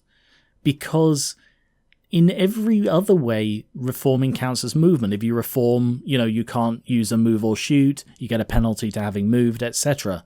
So, I guess they do. So where were they? Yeah, that's seeing... yeah, I'd say that's these 3 columns, but also these 2. Maybe that guy as well, but definitely these 2, because of how it twists round. So that is 14 spearmen have to test for dangerous terrain for reforming in the venom thicket. Only 2 fail. They don't get a ward save because ward saves are only for close combat hits. And with that, we go into Skullsmasherz Turn 5. I think this is going to be a very pivotal turn for the Skullsmasherz, so hopefully they do well on their animosity. We've got the boys and the night goblins, and that is it for animosity. So, boys, pass. Goblins, pass. Good, good. Okay, let's do something incredibly dangerous, but who cares? The Night Goblins are going to charge the Spearmen. This is the best chance that the Skullsmashers have of defeating this massive unit, which I realise is actually the least valuable unit on the board as far as the victory conditions go. This has got a single banner in it. This one has the banner and the battle standard. This one has the banner and the general. So this is actually worth only 1, whereas that's worth 2, and that one's worth 3. But this is also the biggest threat. So the goblins are going to charge it, and they need a 7. With their movement of 4, they only need to roll a 3. So come on, not double 1. Yeah! Okay, we're getting somewhere. So this is obviously dangerous terrain, both because it is a forest and they're charging through it, and it is a venom thicket. And I did a bit of research, and it seems you only ever take 1 dangerous terrain per terrain piece. So they don't need to take 1 for charging and 1 for venom thicket. It's just 1 for the venom thicket, full stop. So this is, I would say, the entire unit. So they're going to get as many as they can in contact, which is not that many because it's quite a small frontage. Yeah, it's struggling with the trees. I'm using, this is a slightly different mod I got the trees from, and apparently they don't like it. So I'll try and fix that in the future. Anyway, yep, that is every single one, because these guys had to have gone through it to reach that point. So actually, maybe not these ones, because it would have sort of pivoted and turned, pivoted and charged. So I'm going to say everyone apart from these 6. So there is Gob 2, the champion, and then there are 36 goblins in the unit, so only 30 need to test, because these 6 are not affected. Gob 2, fine. Champion, fine. Half of them. 7, oh no, 8 fails. That is 8 fails. I got 8 1s out of 15 dice. That is insane. And then none on that one, so I guess it balanced out. I mean, it didn't, because that's still like, a quarter or something. But yeah, I think that's actually just the entire back row. Yeah, it is. Okay, the entire back row is gone. That still leaves 30 goblins, which should be enough with this to turn the tide. So the Skullsmasherz will start off with 2 for being charged and flank charged. Then over here, I think we need to lock down the swordsman, because the swordsman could come into the side of these, and they're not going to stand up to that. So we need the boys to charge here into the fungus forest. Oh, damn. Oh, I need to test for stupidity, or this could really scupper it. So testing on Gob 6 with a reroll. Oh, they're fine. Okay. Whew. Okay, I don't need to undo that then. And then the other one is testing on Waaagh 8 with a reroll. Also fine. Fantastic. So neither of them are stupid from the fungus. They need a 9 to charge, so they need to roll an 8. Sorry, a 5. I can count. 5 on 2 dice. They fail. So first of all, a load of them take dangerous terrain tests for charging out of a forest. That's 17 ordinary boys and the champion. Ordinaries, only 1. Astonishing that I got bloody 8 before. And the champion, fine as well. So that actually turned out remarkably well. Only 1 guy died. Because they rolled a double 1, they only move 1 inch forward because of the failed charge. So that is bad. I mean, it's still unlikely that the swordsman will be able to get in there, and even if they do, they'll probably get flank charged by the boys, but yeah, they need to kill the spearmen as quick as they can, really. Magic, 7. Channeling orcs. Channeling Wissenland, 1. Sorry, I forgot to move Godfrey, but I think in this case he's going to stay where he is. He's got a good chance of doing stuff there. I always forget to move him because I guess I assume he's part of this unit. Well, the only thing we can still bloody do is a Vindictive Glare at these guys, so I guess I'll go with an upcast Vindictive Glare, so I need a 10, and I'm going to have to put in 6 dice in order to guarantee any chance of success. Oh, irresistible. Well, it was nice knowing Godfrey. Does 3d6 hits, 11, 5 wound, no saves, so that's 5 dead. Not even close to the 25%, but now we need to find out what happens to poor little stupid Godfrey. 4. Dimensional Cascade. That's bad for him. And for the boys. Every model underneath takes a strength 10 hit, and then there is a half chance of the wizard being pulled into the void. So that is, that's 8 boys and Godfrey himself. Godfrey, wounded obviously. Boys, 6 wounded. Wow, 2 survived miraculously. That is over 25%, so the boys do have to take a, what's it called, a panic test on Waaagh 8 with a reroll. Miraculously passed. They could not care less that a quarter of their unit just got wiped out. They really want to get into a fight. And now to see if Godfrey gets wiped out. 1 to 3, he gets pulled into the void. He doesn't. Instead, D6 power dice are lost. Irrelevant because there are no more spells I want to cast. So Godfrey miraculously survives. He's down to 1 wound though. Oh, look at that. He's shaking. He's terrified.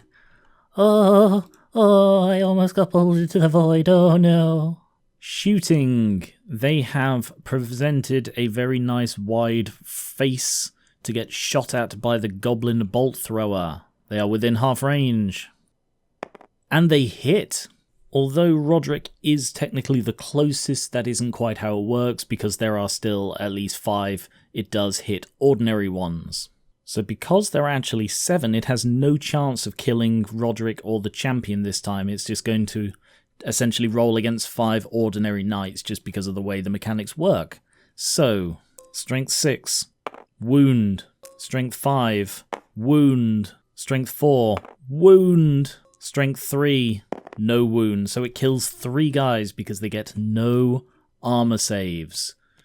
This unit has been shredded by goblin bolt throwers, one of the least accurate war machines in the entire game, and it has demolished this unit.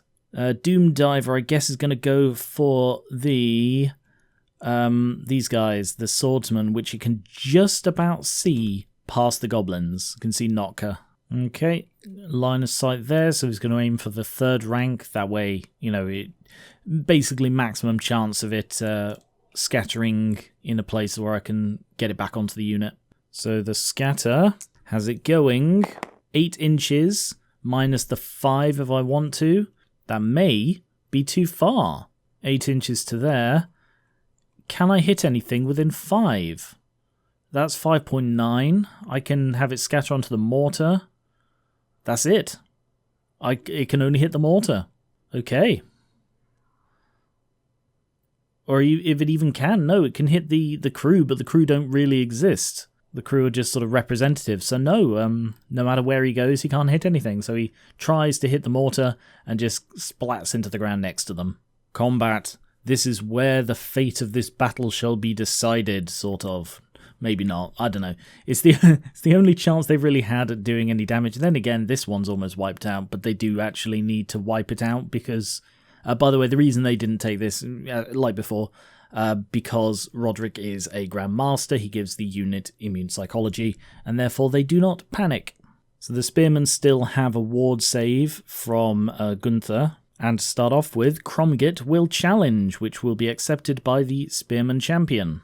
And Gobtu will not be pushing forwards, he's just going to stay where he is, he doesn't want to get involved. But before we do anything else, we have to test for netters. You see, the Night Goblins, I didn't bring any Fanatics this time, but I did bring Goblin netters. And what this means is that I roll a dice for a unit in contact with the Night Goblins, and on a 2 to 6, the enemy unit reduces their strength by 1 this round. But on a 1, the Goblins do. And as the Goblins have a terrible strength anyway, this is really not much of a risk. So we will see if the netters do their job. They do, which means the Spearman, the entire unit, has -1 strength. Which seems crazy, but I guess the idea is that they're throwing the nets in. It's not just a case of just a few guys with nets are just like throwing it around their ankles or anything. So first of all, Cromgit versus the champion. Cromgit is faster, but the champion is affected by the netters as well. I think due to the Spearman's lowered strength, the Black Orcs are going to go with dual hand weapons, but they don't get choppers this round. He gets an extra attack for the extra weapon, only 2 hits though, that's pretty poor. 1 wound, and due to the strength of Cromgit, his natural strength, it goes straight through his armour, and the Spearman champion gets no chance to retaliate. He does have a ward save, however, I did forget that, which he fails. The Goblins strike at the same time as the Spearmen. I will do the Spearmen first as they are sort of surrounded. So how many? They actually get quite a lot of attacks here. I think they get 32 attacks because they've got a frontage of 8 in contact. They get their support rank. They get an extra support rank for being Spearmen. And then they get an extra support rank for being a Horde. So yeah, 32 Spearmen attacks. Maybe I should have gone for the shields anyway, just because of the sheer volume. 10. 19 hits. Yeah, they're likely to do some damage, even needing 6s to wound. Seriously? Serious? None. 0. 19 dice, not a single 6. I guess that's the flip side of rolling bloody 8 1s.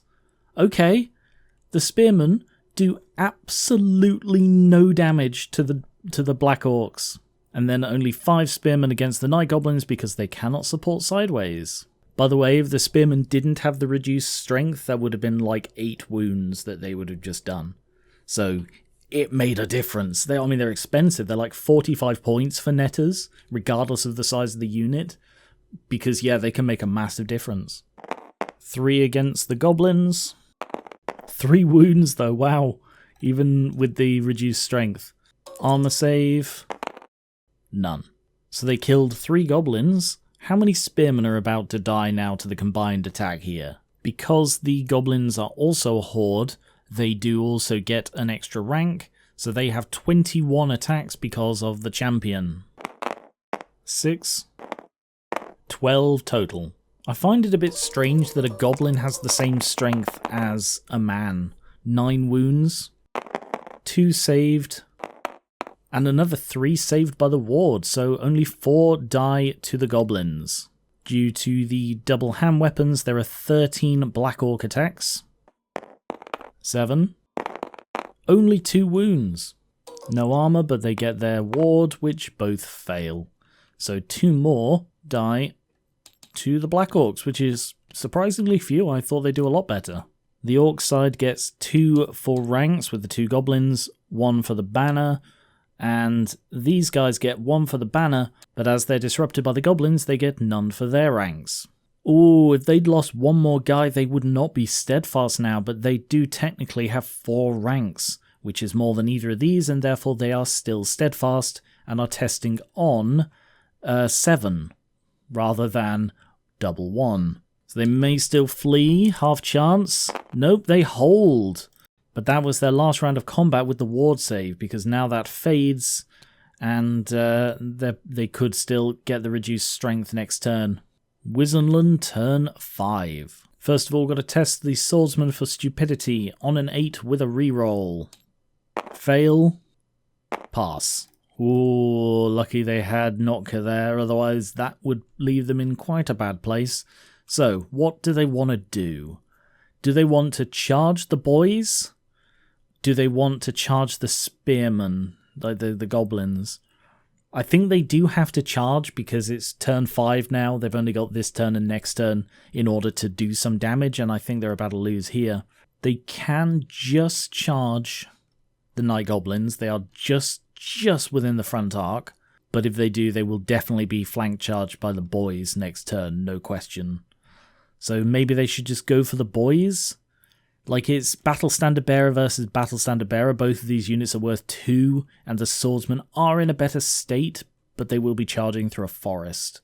No, I think they're actually going to hold. Like, it's the boring option, but it's also the logical, sensible option. They don't want to charge through the woods, but the boys who are trying to meet them are going to have to charge through the woods to reach them, and for some of them, it might even cause 2 dangerous terrain tests, so they've got a fairly good chance of depleting this unit before they even meet them, whereas if they charge, they're taking all the risk. And also this way, the handgunners can shoot them a little. Well, handgunner, 1 guy. Oh yeah, I've got fleeing guys, haven't I? But that's after charges. So yeah, no charges. So we've got the fleeing handgunners testing on just their own... Oh no, they're down to less than 25%, so they need a double 1 to regroup, which they do not get. So they flee 7 inches, which just avoids the mortar, because again, the crewmen don't matter, but that does carry them off the board. Right, what the hell are these guys doing? Like, I mean, they're not in range of a charge, are they? 22? Well, 23, because it always rounds up. No, maximum range is 19. Okay. I feel like they made a mistake coming around here and milling around with these. I don't know what I was really thinking with that. They're not machine hunters. They're an incredibly hard-hitting unit, which I feel I didn't use properly. Anyway, 1, 2, and then 5 forwards. Easily over 8 from any enemies, so they're going to march to move another 7 forwards. They are going to be trying to charge in the last turn of the game. The swordsmen are going to stay where they are, I think? No, they're actually going to back up 2 inches. Because they're trying to provoke a charge that they want to fail, but they also want as much of this unit to charge into woods as possible. Oh yeah, sorry, I forgot I've got this other fleeing handgunner. I missed him there. So he's also testing on a double 1, which he gets. Okay, cool. He rallies. So he's just going to turn around. I imagine as he went past Ubaldo, he was like, oh, I really look up to that guy, and he's holding his ground, so I should hold mine.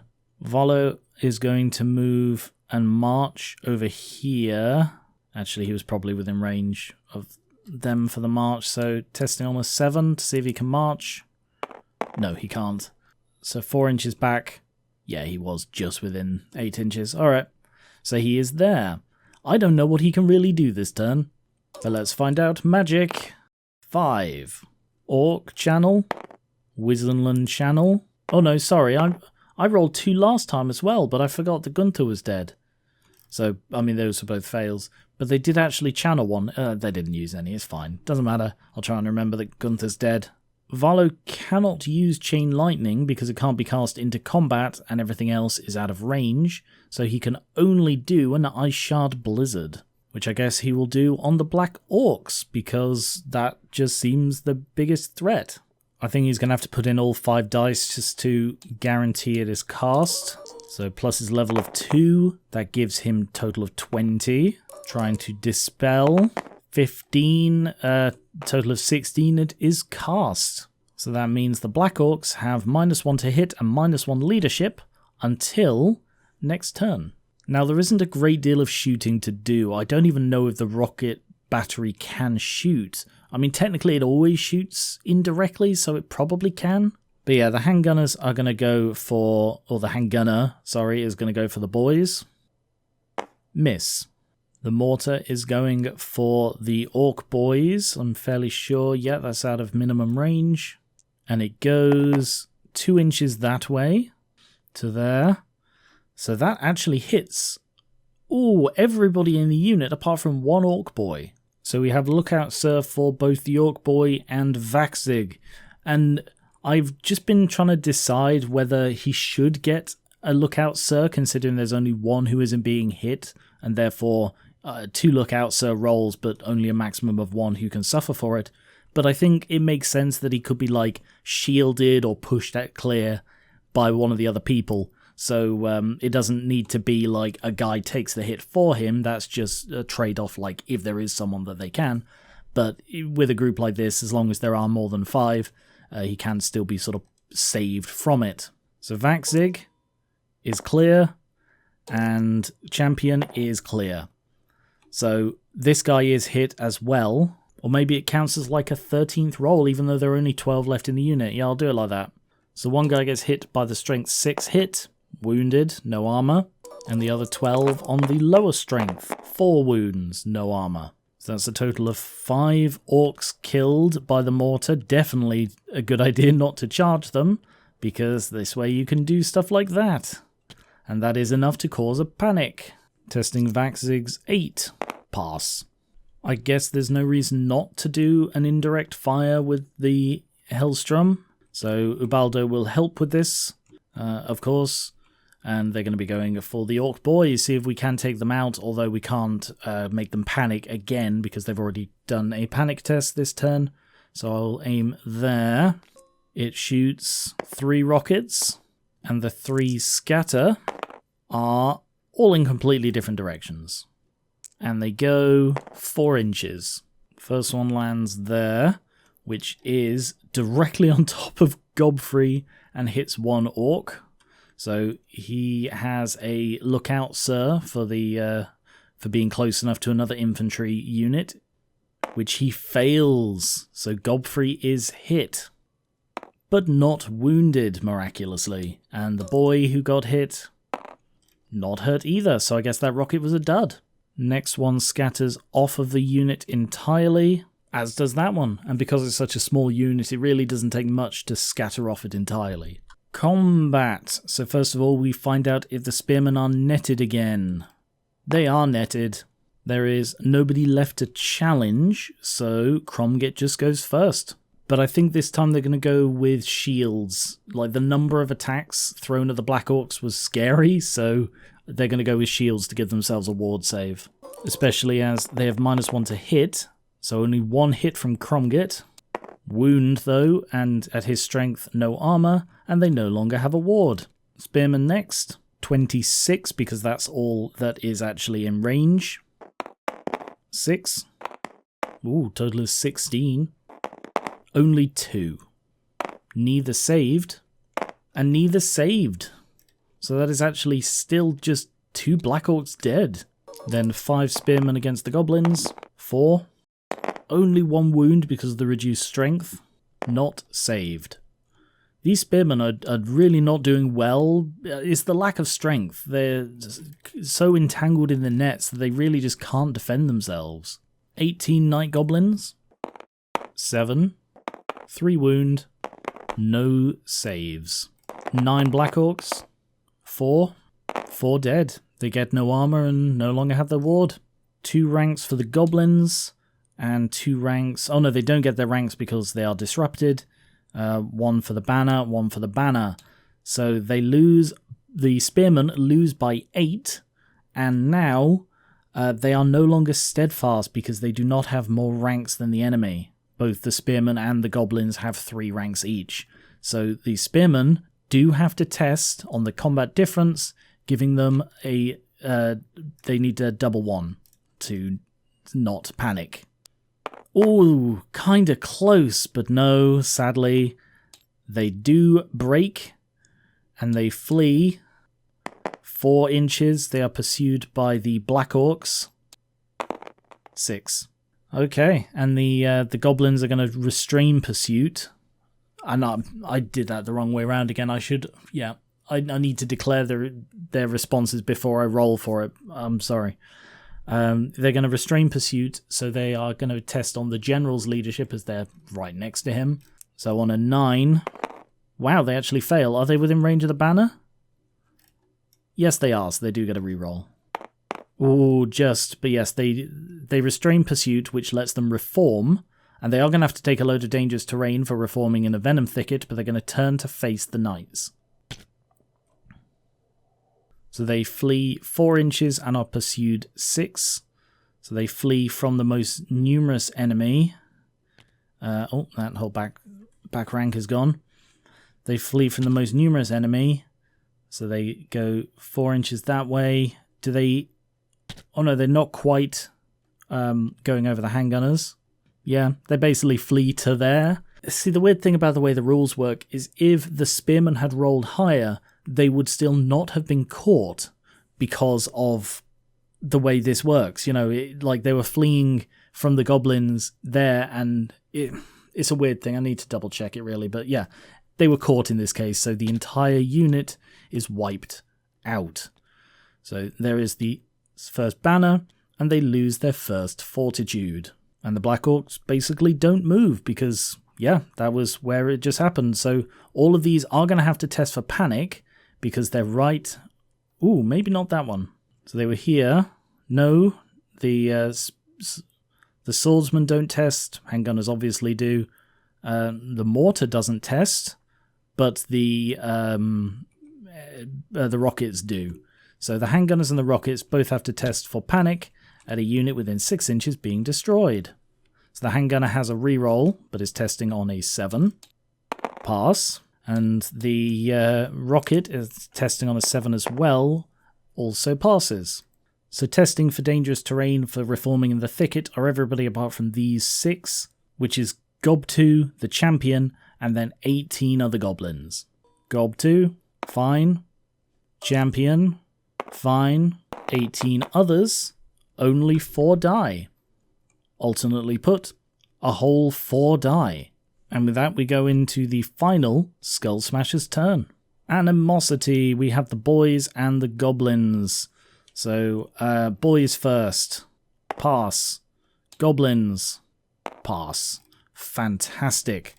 Right. They have to charge. Like, there is no other choice here. They have to charge because if they don't charge, then they're not gonna... they're gonna get charged and they're gonna struggle. Then again, they are spears. They're going to be charging out of a venom thicket, and they're going to be charging into a venom thicket, and spears are better receiving a charge, and there are only 4 of them left. Maybe it is a better idea not to do that. Well, they're slightly in the fungus forest, so I do actually need to test for the boy's stupidity on an 8 with a reroll, which they do need, and pass the second. So we can operate normally. Well, the Black Orcs are going to charge. So their best chance here is an overrun and charging into them. That's the only way they're going to be able to get into combat again this game. So they're charging the handgunner. They need an 11 total, movement of 4, so they need a 7 on 2 dice, which they just get. So they charge in. And what I probably should have done there is a flee reaction. Yeah, that's another thing I really need to get into the habit of doing, declaring the charge reaction before rolling for the distance. Because you do the charge reaction before you know if they reach you or not. But yeah, he probably should have done a flee reaction, and then he would have stopped them from doing the leapfrog. I think this time I'm going to let it go, and I'm just going to let the charge go ahead, mostly because I think it could be really, really cool if they do manage to get into a fight with the swordsmen, who have done absolutely nothing this game. I think the boys do need to charge, though. Like, it is so dangerous, but being out here, they're just getting bombarded by artillery, and like with the Black Orcs, it's the only chance of actually getting a win. So I do genuinely think it is possible that the Orcs are going to get a blowout victory here, but I need to play it well, and I need to get lucky. So let's go with a charge here. They need a 6 on 2 dice because they're movement of 4. So they get 10. Right, Yep, 2 have to take dangerous terrain for charging out of the fungus. Both fine. And then all of them are going to have to take dangerous terrain for charging into the fungus. So that's 7 boys, the champion, and Waaagh. So Waaagh, fine. Champion, fine. 7 boys, all but 1 fine. So I don't know.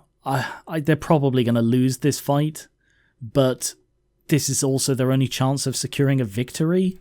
You know, they need to take out 3 more, which is this entire unit, and I do have a strategy for that. But taking out this one is more likely, you know, they're going to get wiped out by artillery if they don't charge, basically. There's just no way they can avoid it. And the Night Goblins are not going to charge. But Godfrey is going to move here. And is he now within 8? Yeah, so he's going to try and march. So he's on a 7 plus a 6, sorry, plus a reroll, which he needed. Yep, can't march. Magic, 8. Damn, if I'd moved Godfrey less, he probably could have got a Vindictive Glare off. That one's out of range. So yeah, he's actually nothing he can do.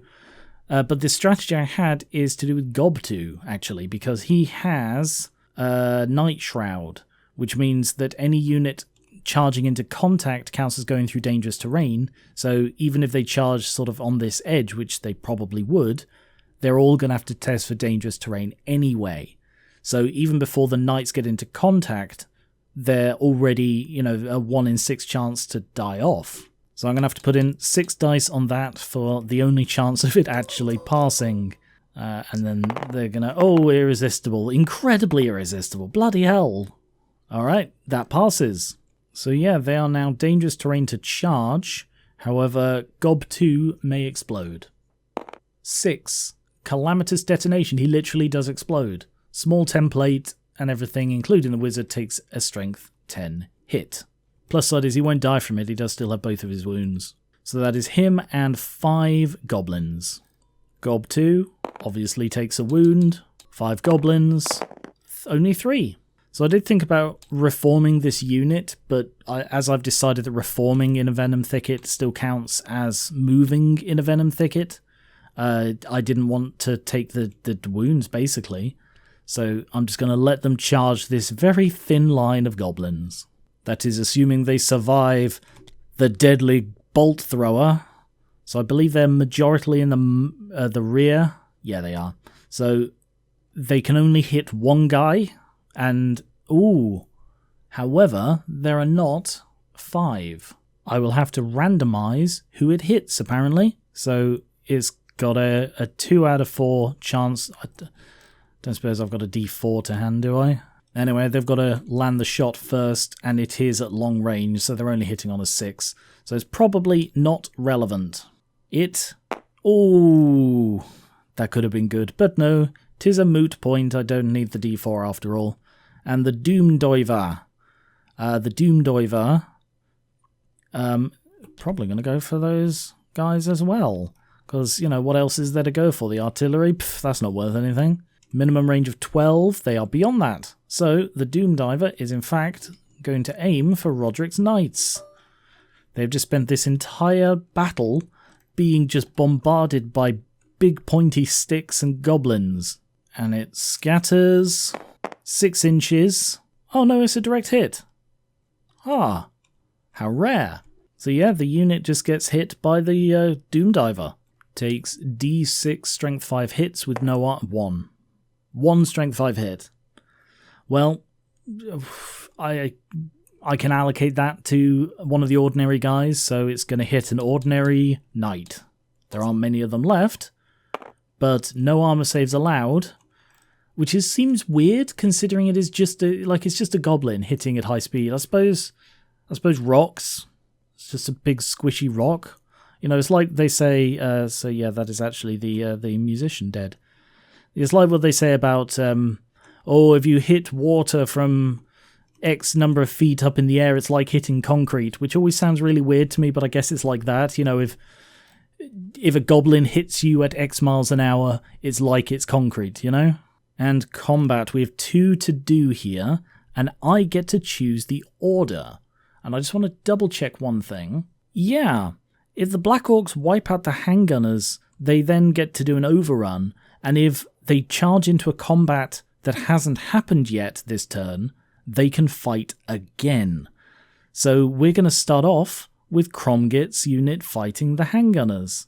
Or handgunner, one dude. I mean, he's only fighting 4 orcs because his base is slightly smaller, so therefore this guy isn't actually in contact.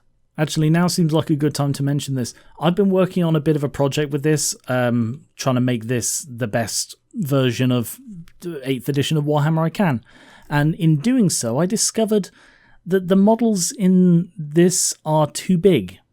If I just go to centimeter measurements and go over to an ordinary human, you'll see that it has a 2.5 centimeter base.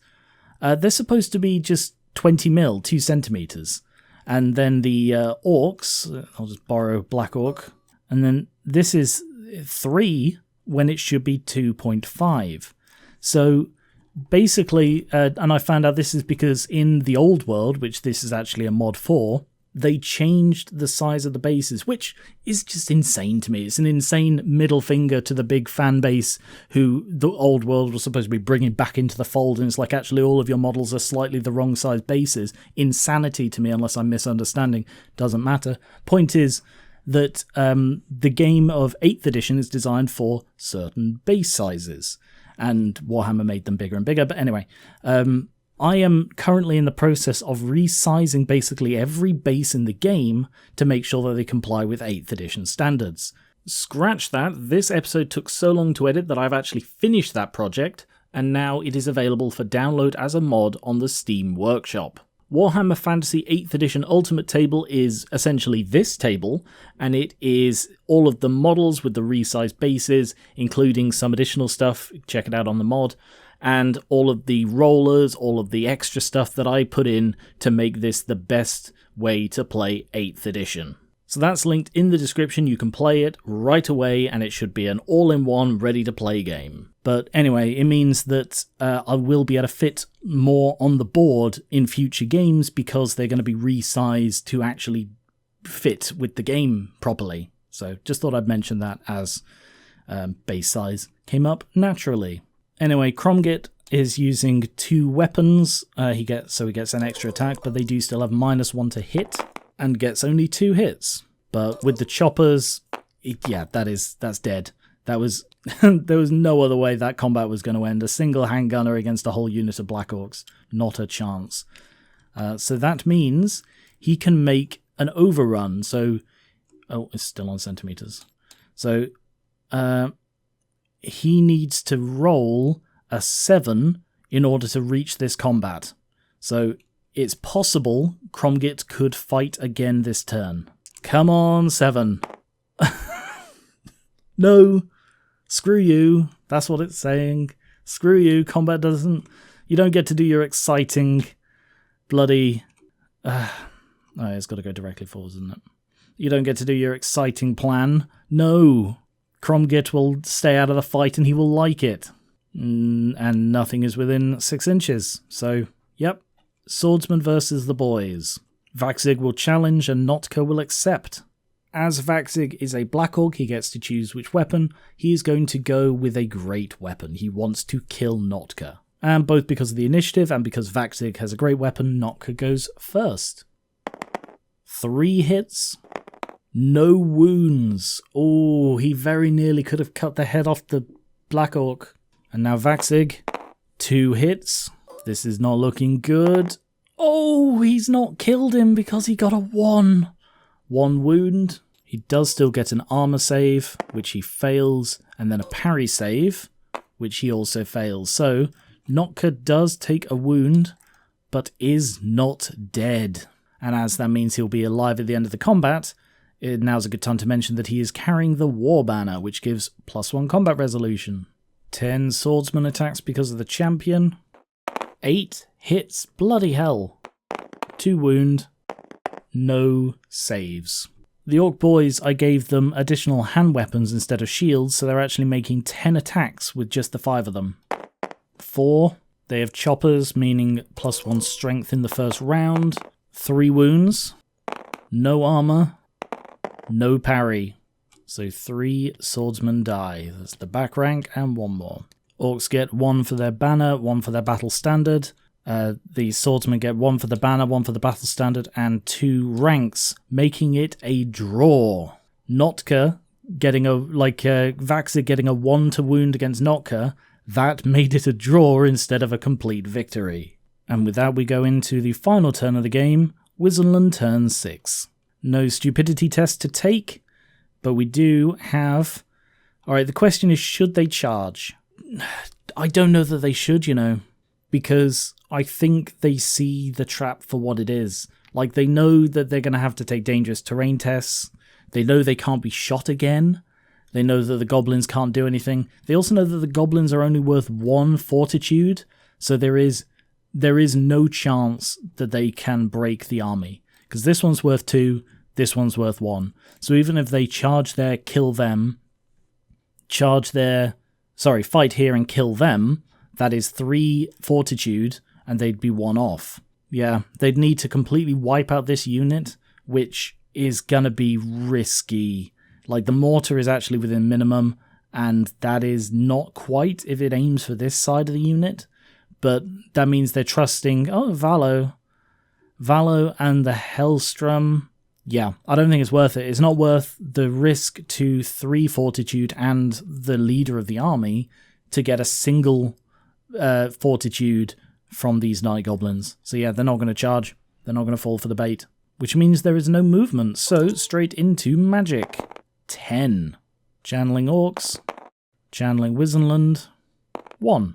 I think an upcast Ice Shard Blizzard upcast to get the extra range to go for the Orc boys on the far side, because the upcast increases the range to 48. So upcasting that needs a 10. It's going to put in 4 dice. 16 gets it. Do they want to dispel? No, because they know a Chain Lightning is literally the only other thing he could do with the 6 dice he will have left. So no, they're going to let that through. But it means they're probably going to lose the fight. Yeah, they're going to dispel it. Because I think it is more likely that they're going to suffer more here than with Chain Lightning on the Black Orcs.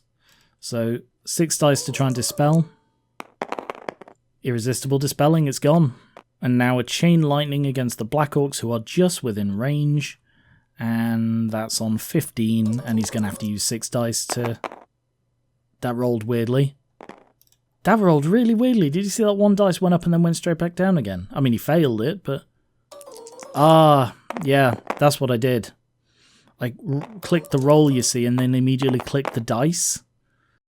So, like, yeah, like that. It's just like, the dice flies up and I just whack it back down again.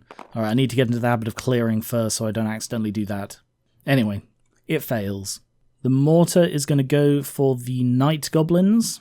For some reason, it's doing that weird thing again where it doesn't like to sit where I tell it to. That's weird. I need to look into why it's doing that. And it scatters... Oops. 6 inches that way, which is nowhere. So the mortar ends up doing nothing, but survives the battle. And the Hellstrom's going to aim there, and actually the Hellstrom apparently does not have a minimum range. So I guess if you're really insane, you could aim closer than that. But yeah, it's going to aim here. And it fires 2, which go that way 8 inches.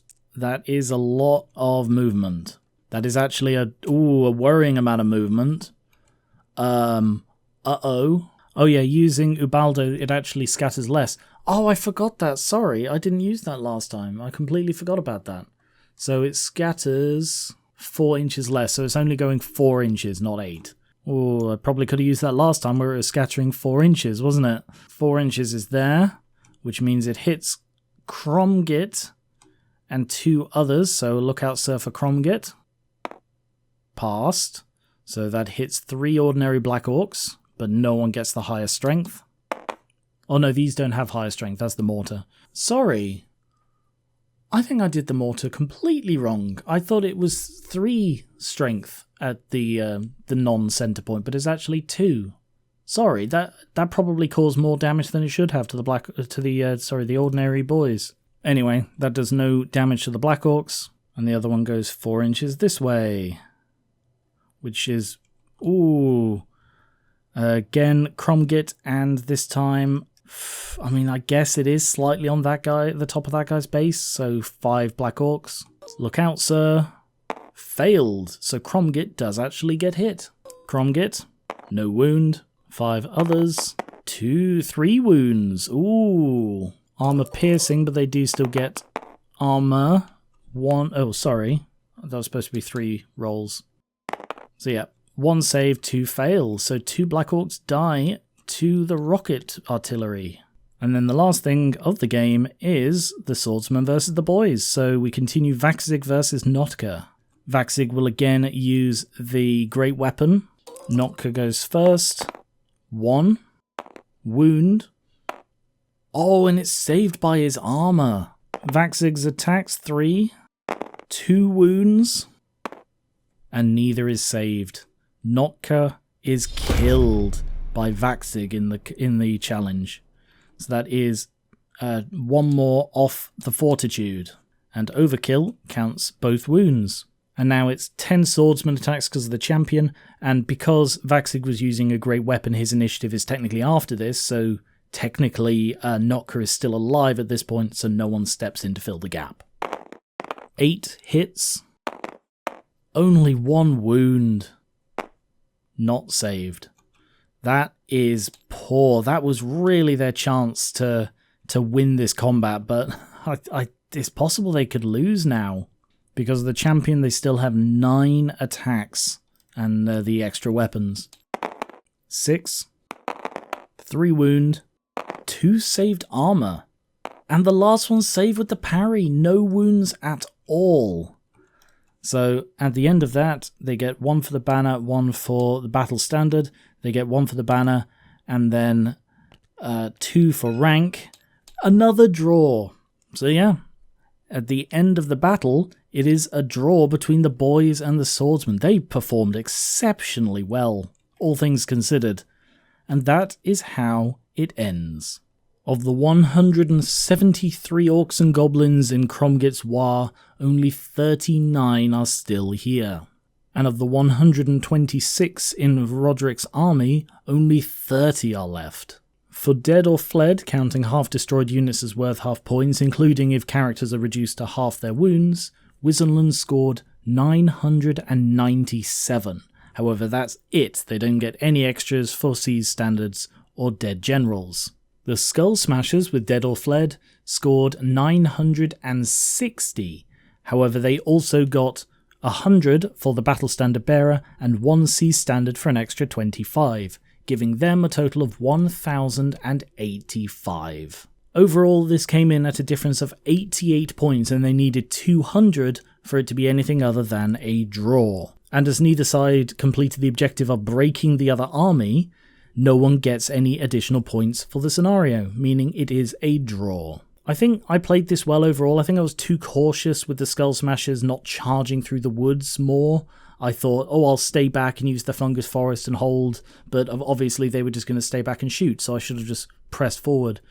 I also think I'd misused the knights on the Wissenland side and just had them just wasting their time on one side of the board. But the Hannibal-esque moment of Cromgit taking his Black Orcs over the Scree slope just caught the Wissenland completely off guard and just scuppered their line defense strategy. So that was the first battle of round 6. If you haven't seen the campaign turn, go check that out. But the next battle will be Empire versus Sylvania. So thank you very much for watching. As always, if you have tips for how I can better play the armies, please put it in the comments. I would very much like to improve, particularly with the Orcs and Goblins, although I think they did reasonably well this time. Let me know what you think of the changes like the new Flee token and combat resolution counters. Let me know what you think of those, and I'll be continuing more improvements in the future.